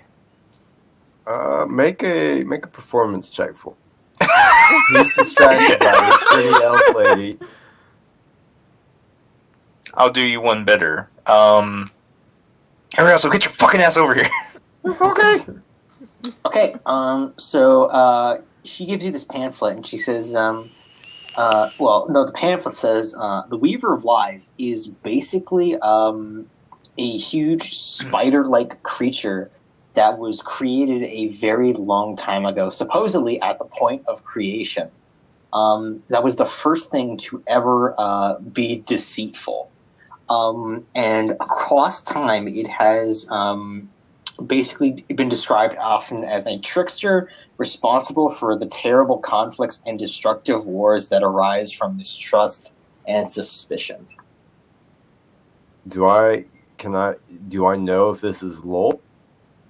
Roll a religion check for me. I thought Hallister told you it was. That's why I was signaling for you to get over here. Alistair said it was connected with Lolth. Okay. With that religion check, you don't know if this thing is Lolth. You know that like gods have taken many forms over the years, but you've never heard about Lolth being described like this before.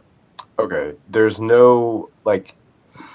I hate to like do this stuff where I like say, but my backstory, but like Eriazzo would definitely recognize if there's any Lolth iconography, like if there's any symbols of Lolth on this pamphlet that he would recognize. Is there nothing like that? Yeah. So with that, even with advantage, which was what I was going to give you for this, since so with that 12, you look around at the pamphlet, and you do not see anything on here connected to Lolth in particular. Okay. It sure does sound that's the wrong voice. That's my fucking artificer voice. It sure does sound similar to Lolth, but I don't see any symbols or anything.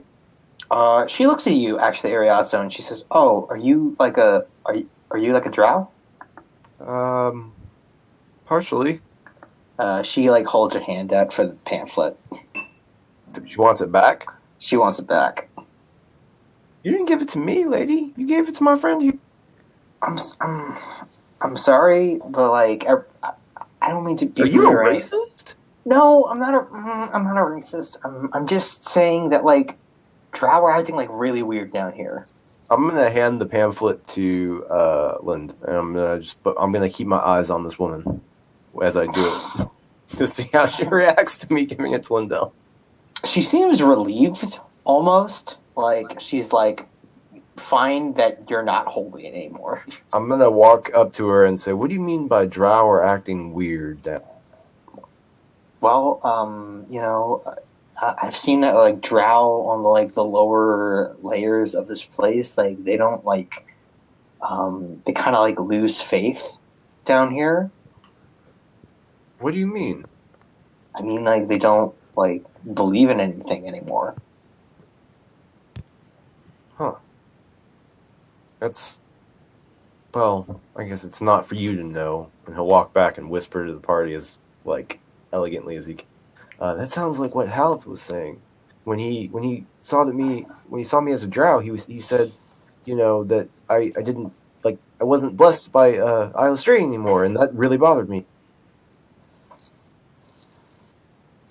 Sounds like there's some atheist drow down here. Fertile ground for Illustrate. Yeah. I'm sure we'll figure it out. Alright, thank you, Eriazzo. You can go back to your girlfriend now. Yeah, your girlfriend is like, sweetie pie, another goal, please. I'm just going to remove, like, 10 gold. 50. I was hoping you were going to say, like, 50 gold or something. Okay, yeah, you give her 10 golds, and like she comes around the booth and she like gives you like a big hug as she kisses you this time, like for like at least a good like 15 seconds. It's a very passionate kiss this time. Oh, yeah. Just give her 100 and go to her room, God. It'll be cheaper in the long run. Well, the only one I can think of next is the Jelly Crew. Do we want to check them out, or do we think we're pretty good here? Are we gonna go to the dragon? Just out of curiosity. I have no idea. Should we talk to Probably the should dragon? ask about the dragon. Maybe ask about it before we go and talk to it directly. See if we should talk to it. Yeah, if you want to like communicate with any of these goblins around here, you can certainly do that, or you can talk to some of the vendors. Vendors? Yeah, so- There's items to buy? No, I meant like the booth guys. Oh. You were close. So I'll wander up to that goblin in front of us and say, "Hey, so what's up with the big guy on the phone?"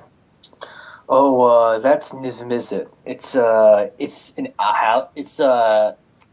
basically a dragon that Hallister summoned to come up here and organize the neutrality that's going on here between all of the different All Fallen.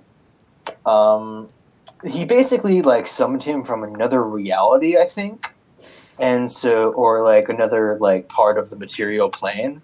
So like he acts like super weirdly to some of the stuff we do, but like he seems chill, I guess. Sorry, do you say Hallister organised this convention where the All Fallen could congregate? Yeah. Interesting. Well, thank you for your time. No problem. He hands out like he puts his hand out. I'll shake his hand and then wander off. Okay, fuck you, man, fuck you, and he walks away.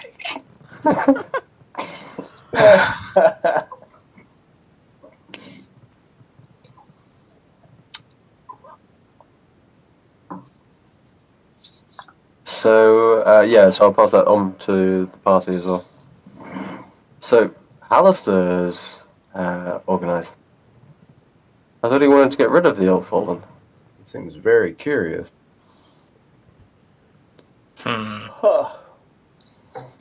What'd you learn about the dragon? So it's from another reality, and it's called Niv-Mizzet. Wow. It's summoned to do Hallister's bidding and make sure this convention goes down without a hit. Niv-Mizzet, hold on, I got my Magic the Gathering cards right here. No. Well, yeah, I swear I had a pack of these just like before we went in here. Can I roll a history to see if I've heard of this dragon's name? Sure. Is it based Have on to my be. history? Like Sure. super high though. If he's from a different reality, I don't know. I'm not the DM. You're the DM. You have not heard of Niv-Mizzet. Okie dokie.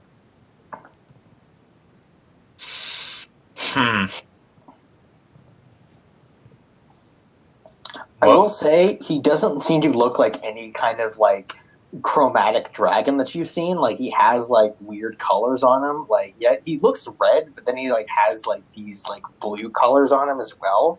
And he also has like gold talons, so like he might be like a combination of like dragons like you haven't seen before. Okay. Hmm. Tempted to talk to him, but no. Well, yeah, it does beg the question why, if he's here to enforce the neutrality, he's left Yek without any protection. Well, I'm not interested in angering a dragon. If any of you would like to speak to it, that's fine. That is the problem, isn't it? Do you want to go talk to a Mercury? I do, but I'm not stupid. Why is it stupid to talk to him? Alright. Have you ever met a dragon? Oh, I have. well, I mean that's what Jarlax will call it. Well, never. Yeah. Chromatic dragons, as what that one looks like, tend to be objectively evil. I know. Yeah, but red dragons don't ask people for dance time. Exactly. It was a fun dance party. It was.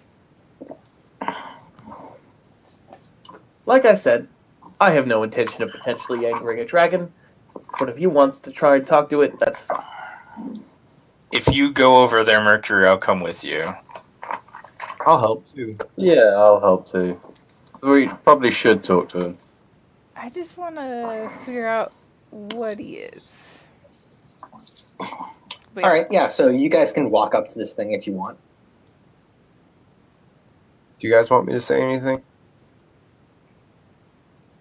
anything that won't get us killed would be fine. Okay. So you all walk up to Niv-Mizzet. He seems to just be like hanging out on his throne, and when you all approach, he kind of straightens up his neck and he says, "Greetings. What do you wish of me?" I am actually gonna get down on one knee and give my respect as I just look at him and I'm like, if it's all right with you, I'd like to ask you a few questions. He looks at you like very. Let me see here. He looks at you very appraisingly. Like he says, very well, not many come to me for questions, but I can answer some. I've noticed that you looked a bit different than your typical dragons that I've seen. Can you tell me a bit about yourself? I'm quite intrigued. My name is Niv-Mizzet, and I am a dragon not of this material plane, but one of another sort. You would compare it to a demi-plane, as it were, one where dragons operate on a less bestial level than the ones here. And your purpose here is what exactly? Hallister summoned me here to negotiate a neutral ground for the All-Fallen to speak on. He didn't want any of them gaining too much power on the upper levels of Undermountain, and if I see any of that, I am obligated to destroy them on sight. So your loyalty is with Alistair. He is paying me through knowledge. His library stock is quite impressive, and I want to learn all I can about this world. If I were to provide you with some of that knowledge, after some time of gathering, would you be interested in possibly being an ally to us. He gives that thought.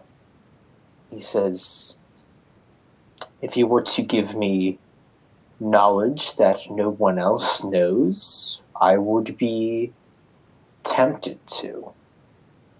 This would be an exchange of knowledge? Would you give me knowledge to give you knowledge? I look to my comrades and friends. Eriazzo will shrug. He doesn't see the harm.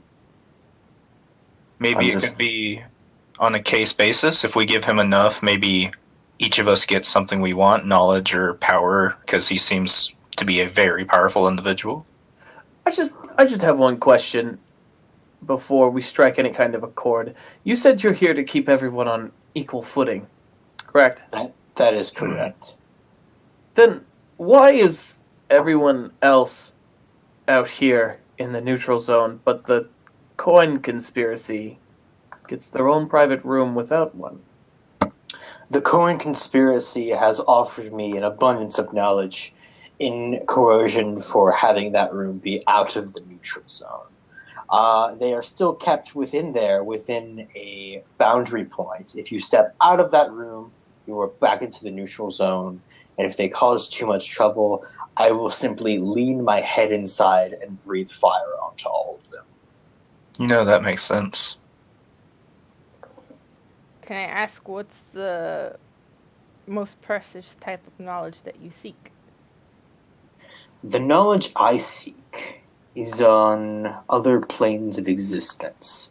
I have explored all of the ones on my home realm of Ravnica, but other planes such as this one, which are large and vast, I seek most of all. And Undermountain is a key nexus point between all of them, which I find highly interesting. If you were to gather information from me on those other points, I would be quite interested, to say the least, to give you some new information. And he holds out his fingers, his claws actually, and he says, if you would, I can give you some pointers towards pockets of information I am interested in. Right now? Yes. And what would you want from this exchange? It is not that I want anything from this exchange. This is more or less some guiding waypoints, so that you may know what I am interested in. Okay. Very well. Alright, yeah, you give him, like, the first level map of Undermountain, and he points to 2 sections of it that you've actually already been to. One of them was to that forest place that was locked behind that door, that one that had the disease that you guys couldn't get to before, and the other one has is the other door that was located that has the rose disease. And he says, behind these doors are gateways to the Feywild. Behind them are very dangerous secrets that have been lost to time. If you were to gather these secrets for me and make it back alive, I would be most happy to accommodate you for that. Perhaps with secrets of my own. And how do we get past the disease-ridden areas? He holds out a hand, and you see that before you, he conjures up an image of 2 keys. One of them looks to be mossy green, and the other one looks to be like dazzlingly purple. And he says that these keys are hidden on the second layer of Undermountain. They are in the possession of Hallister's apprentices. If you go get these keys, you will be able to unlock those doors and face the challenges that are inside of them. Do you have something that we can follow, like a map, to get to the location of these keys? He actually levitates the map that Gildas has, like a little handkerchief map that the goblins roam, and you see Niv Mizzet like turn it into like a full blown map of the second the second layer of Undermountain, and he starts pinging a few locations like this one over here, Calabash, holds the key to the green of the Feywild. So let's see that one over there. Can you see it? Yep. Yeah, let me zoom out. Yep, Where? so I'll just keep pinging it. Right there. Okay, I found What it. did he say it was called? Did he... Calabash. That's the one that has the green key. And so he says, and then there are the deformed ones. And so he points to over here. That Says, sounds fun. Yes, the deformed apprentices of Hallister are in possession of the purple key that have the rose disease behind it.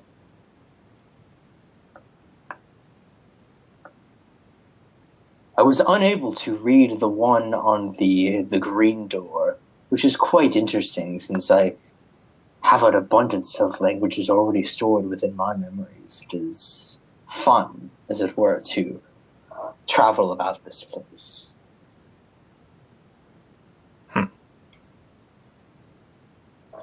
And yes, be wary though.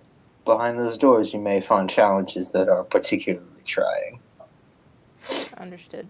Thank you very much for your knowledge and your guidance.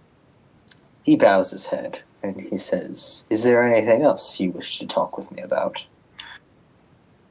I look to the others just to see if they want to say anything. How knowledgeable are you currently about the plane you're on, and Undermountain specifically? Let me roll for him. Let's see. So that would be Straight intelligence, maybe. okay, yeah. He got a 28. So he says, "I am quite knowledgeable about the powers that Undermountain has and the ones that run it."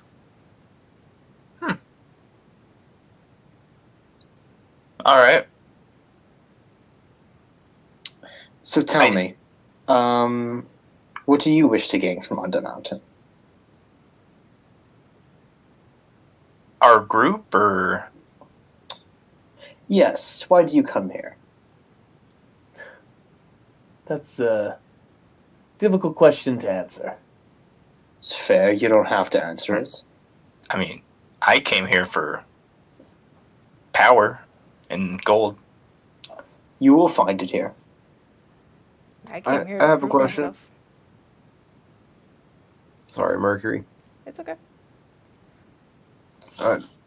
If I can ask you, Mr. Mizzet, so I've heard that the drow here lose the ability to believe in things.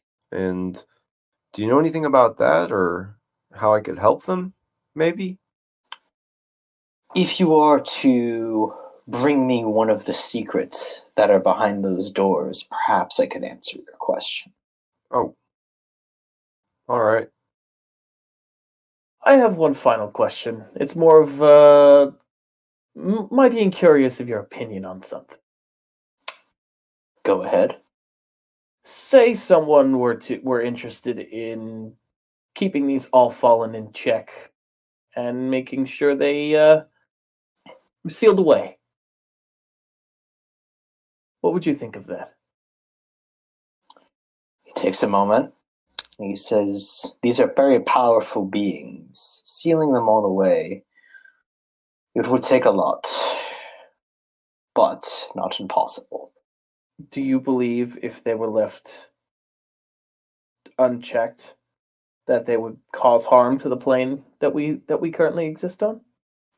If left unchecked, and their gospel were to spread, I fear the nature of their patrons would clash with each other near instantly across the world, and would most likely result in many wars to come. Thank you. He nods and he says, "Thank you." So once we, for example, go to the Feywild and come back, do we get one question per key, for example, or is it different depending on the knowledge we bring you? So, out of character, how this is going to work is that, like, if you want to ask like a deep like secret of like the plot relevant question, you can go into one of these doors and face challenge of the of like what's behind it, and if you like bring him knowledge out of that challenge, which I will present in there as like if you want to like find out what this rose disease is, like maybe there's like something that like tells you like exactly how it was made, or like somebody in there can tell you how it's made. You would bring that back to this guy, and then basically ask like a very like plot relevant question. You could ask something like, how are the Drow like losing their faith down here, or like what was like how did like this all fall on like really come to be, or like what is their weaknesses or something like that. You could ask any of those relevant questions. But yeah, you could ask, but it's one per key. Okay. Thank you. Yeah. All right. Do we want to check out these apprentices? That is also where we needed to go for the goblin, correct? I think I so. think so. Yeah, it was somewhere around there. Let's go then. All right. Thank you for As your we're. time. Oh He yeah, bows. thanks, Mr. Dragon. But Eriazzo's already turned around and started walking away. My name is Ismizit, not the dragon. Oh, man. Please excuse me. Thanks. He doesn't know how to properly address a dragon. He nods and he says, "Very well, go on your way." I go grab our revenant on the way out. Yeah, the Revenant is like looking around. He's like, "Hey guys, I saw you were talking to the dragon over there. It was cool." It is indeed cool. As Did we're Did heading you out. ask him like where my companions were on this floor? Or? He requires specific knowledge to get knowledge, so we do not have the ability to ask him those types of questions yet. Oh, okay, all right, I get it. Besides, once we leave this place, you'll be able to track them. Oh, that's right. Okay, let's get moving then. As we're heading out, Eriazzo just mentions to the party that we don't have to spend one of our questions on the drow issue. He can probably figure that out on his own, and he doesn't. He is like kind of like trying to convince himself that it's not as important to him as the mission, but he doesn't really believe that. If that makes I sense. don't think it would matter if you used one of the questions on that. Seems pretty Well, all right. important. Yeah, I guess, but I just, everybody, we have stuff to do down here that maybe we could use that question for. Well, we've kind of already got a few of those answers. It's like, we're saying this out of earshot of any of the booth people. Like, for example, should we really be helping Hallister? Well, definitely some of these all fallen, and Nimvazit himself was like, yeah, they shouldn't be walking around. Good point. And everything else we do down here is extra. Though I will say, the fact that a single dragon can apparently force how many godlike beings to stay underground as a deterrent, that's a little terrifying. It's a pretty powerful dragon. I think it's a temporary measure. It might not last very long, and I think we should work on making sure we find a more permanent solution. Oh, definitely. If that militia that woman was talking about gets fulfilled, who knows how many people they'll have to take at a dragon. One dragon can only do so much against how many armies they can throw at him. It's a very dangerous situation. Oh, I'm moving Gildas for some reason. Okay, I should do that. But yeah, so you guys start heading down here. You notice that like there's this like little blue line over here, like in the sand, not in the sand, but in the floor, and it says that this is the cutoff point for Dungeon Con. Beyond here is Undermountain's full wrath. Do we want to go straight to the apprentices? Is everyone? Do we need a long rest? Well, if we do, I've got a new trick. We can make a hut and stay there perfectly safely for 8 hours. I also have that spell as one of my domain spells, so I always have it prepared. Oh. Yeah. I can keep watch, Halif like says as he like raises a hand and he says, I don't think I need sleep anymore. It wouldn't hurt. There were a few empty places back there, or we could station up on the hallway here.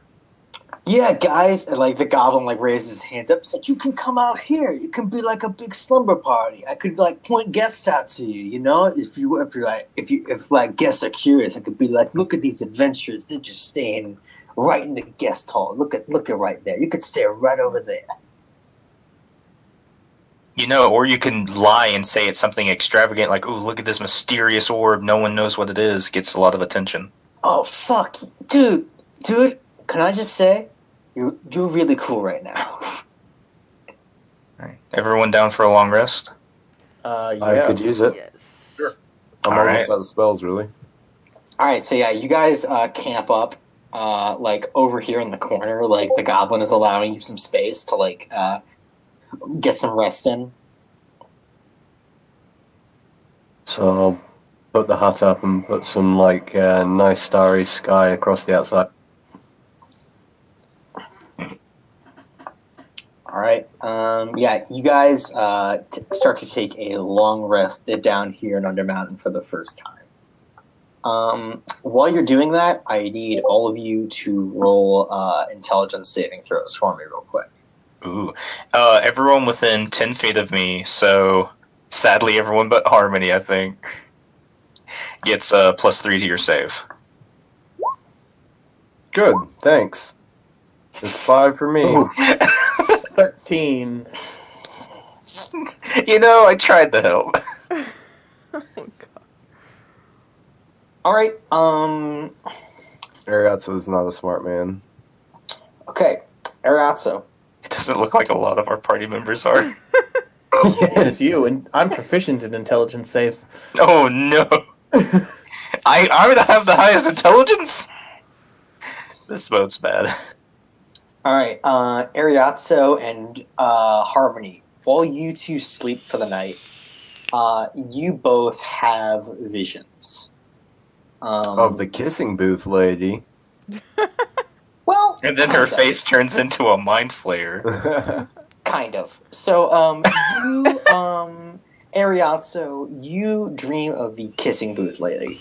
And she's not where you found her. She's actually on the lower levels of this Undermountain. You don't know exactly what level it is, but she seems to be in a deep meditative trance, somewhere very bright and very like you're not sure like what the stone is, but you're pretty sure like there's some kind of light luminescent stone like beneath where she's praying. And you can see there's like a sort of shrine right in front of her to like this astronomy room. As like the planets sort of like revolve around her, she like looks up, her eyes are like glazed over, and she says, I love you, Exile. And you hear like a voice inside of your head say, I love you too. And she smiles like very genuinely, and you see a psionic looking blade shoot out of her hand like a lightsaber, and she gets up and she walks away from the astronomy room. Next up is Harmony. Harmony, you are in a first-person vision. you are stomping around the lower levels of Undermountain, and you seem to be like just roaming around. You feel powerful. You feel like very powerful. Like you've never felt like so confident as you've like strided forward like on all fours, and you're like looking around for something to eat. And as you find a group of what seem to be like giant spiders like roaming the hallways, you incinerate them with a breath of fire coming out of your mouth, and then you ravenously start eating spiders left and right. They pose no challenge to you because you are the strongest one there is. And you let out a howl that emanates through what seems to be all of Undermount. And then your vision ends. Huh.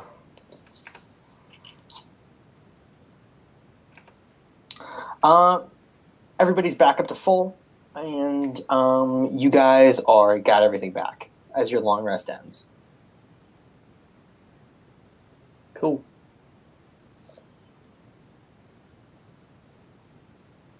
Wait.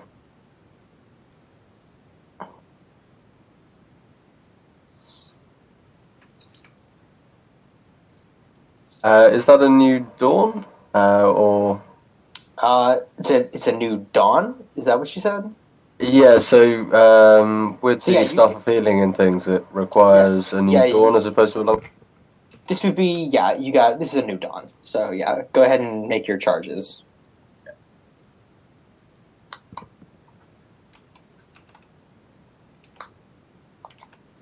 Nobody else gets visions at all. I don't know if that's a good or bad thing.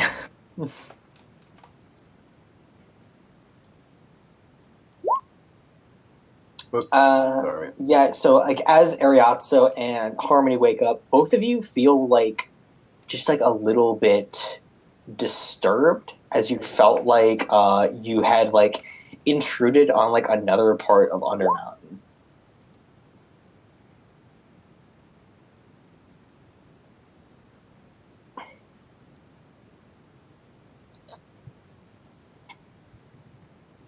Whew. Did everybody sleep well? Pretty fine. No, I had a hell of a dream. I did too. 5 more minutes. We got anything to drink? I've got a big grim taste in my mouth after that dream. Ashy taste in your mouth. That and spider goo. I'll hand Harmony my water skin. Cheers. I Pass back. I had a dream about Katie, the kissing booth girl, but it was really. We don't want to hear about those types of dreams. It wasn't like that, Lindell. She was in a trance or something, and she said, I love you, fallen exile. And then something in my head said, I love you too, Katie. And then she made like a blade out of light, and then she just walked away. It was really weird. It was very unsettling. Did you fall in love with the kissing booth girl? I don't think so. Sounds like she has a thing for her patron. It's not the first time. It sometimes happens to people like warlocks.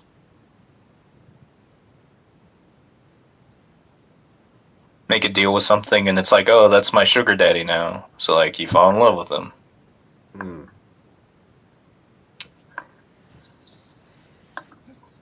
So yes, the goblin that's been there for the whole night while you were there, he's now like in a sleeping bag on the floor because it seems like he took a little nap there too.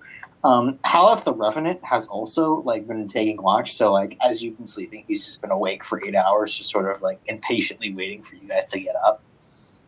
And as he sees all of you awake, and he's just like, "Hey guys, maybe we could like head out soon because I really wanna I don't know. Not really kill my friends. I guess I just want to meet them now.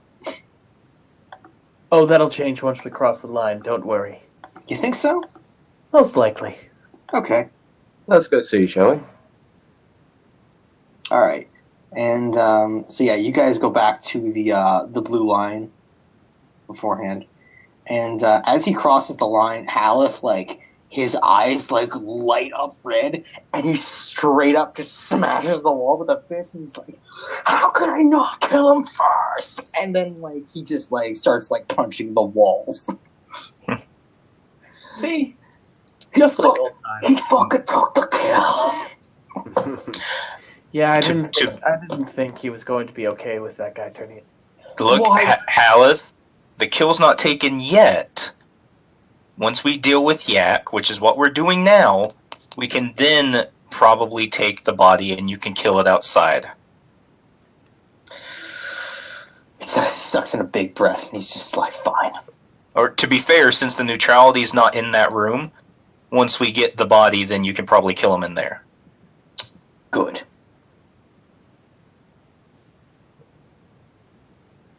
Now let's go kill some wizards, I guess. Well, keep us updated if you have any more directions, if you sense any more down here. Okay, he kind of looks around and he says, let's see. Is there anything down here? So, this place is big. Let me... Thank you, DM. Yeah, I do sense one more down here. Oh, that's convenient. Yeah, I think it's Rex. Yeah, it's Rex. It's fucking Rex. I hate that guy. Sounds like a nice fellow. Yeah, he's this idiot fighter that keeps going on about, like, saying, I'm invincible, I can take on anything. And you see that Rex is pretty close to where the deformed ones are. Alright. And he says, well, I guess we can get to him eventually. Yeah, we're going over to the deformed ones eventually anyway. Yeah, okay. Alright, whatever. As you guys walk into this room, I will start describing it to you in a second, once my notes load up. Okay. So you come into this room, and you see that it looks to be like a break room of some sort. There's a water pump next to a deep stone basin. And you think, like, if you use the water pump, you can get some, like, fresh water into your veins.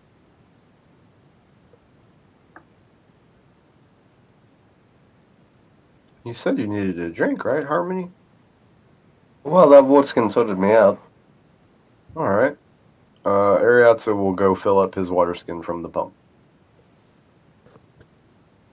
Mm-hmm. All right. You fill up your water skin and give me a D4.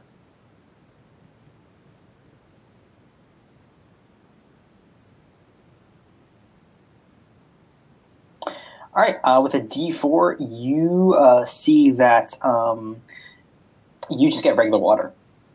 Cool. All right, and Haleth looks around and he says, "Hold on, can I see that water?" Sure. Here you go. I don't know why you need to drink, because you're pretty much a zombie, but to help. He takes it and he takes a bit of cloth over like a finger and he puts it into it and he takes it out and he actually does like a quick little prayer. 1 second, and he says, "I just needed to do that real fast. I didn't mean to disturb." Do I recognize the prayer? I think, you do a religion check on it, but you have advantage on it. So yeah, you recognize the prayer as just like a basic sort of protection prayer from Poseidon. Cool. Yeah. And he says, one never forgets what they did in life. I understand. Yeah. Let's keep moving then. Where do you want to go? There's I think there's a hallway over there, and he points like down there, and then there's like a one way down here.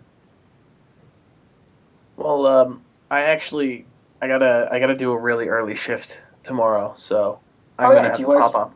Yeah, do you guys want to end it here? It seems like a good chance to end it before it gets into things. So That's okay. That's fine with me. Yeah. all right. Yep. Sorry about if I was kind of like spaced out this session. I am doing finals this week, so I have been like completely like knocked out. So no worries at all. What? Right. We never noticed. I'm sorry about like the constant, the literal constant misconceptions between classes, and literally Lindell and Mercury and everybody's voices, I guess, just sound the same to me today or something. But I'm really sorry if I was underperforming at all. It's very fair. Me and Storm sound very similar. Exactly.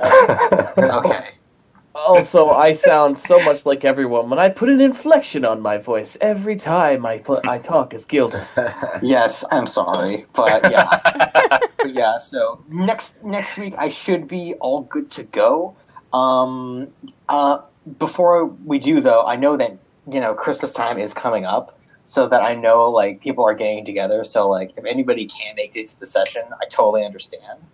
So, like, just hit me up in advance, and I'll see what I can do. Okay. Pretty sure Saturdays is good for me, luckily. Yeah, I think so, too. Yeah, I should be fine. All right. Christmas And is also, on Tuesday, right? Or is it Monday? Christmas is on Tuesday, yeah. Yeah. Okay. And I also wanted to, like, throw this out there and mention it to you guys. Like, I've never played a, like, slutty character before, so if I ever like mishandling it or being cringy or whatever, just let me know. I don't want to make anybody uncomfortable. Oh no, it's totally fine. It's not a problem, man. Trust me, it's hilarious. I find it very entertaining. Good. Very much so. Because good. I was just saying that like I was worried that like because this like first room was going to contain a lot of knowledge, like you guys might get bored of it a little bit, but I'm glad to see that you found very entertaining ways of keeping yourselves entertained. Yeah, and I tried very hard not to metagame, but I do, like, roughly remember the subclasses from the Warlock thing, so it's like, I don't see it. When I posted that, and Boom was like, wait, you... and then I was just like, oh, fuck. Because I didn't even realize what I was doing. Yeah, so. I looked at the Ashen Wolf before, and that's how I know. Yeah. I don't know what any of them are, so yeah, I'm not going to Don't worry continue about it.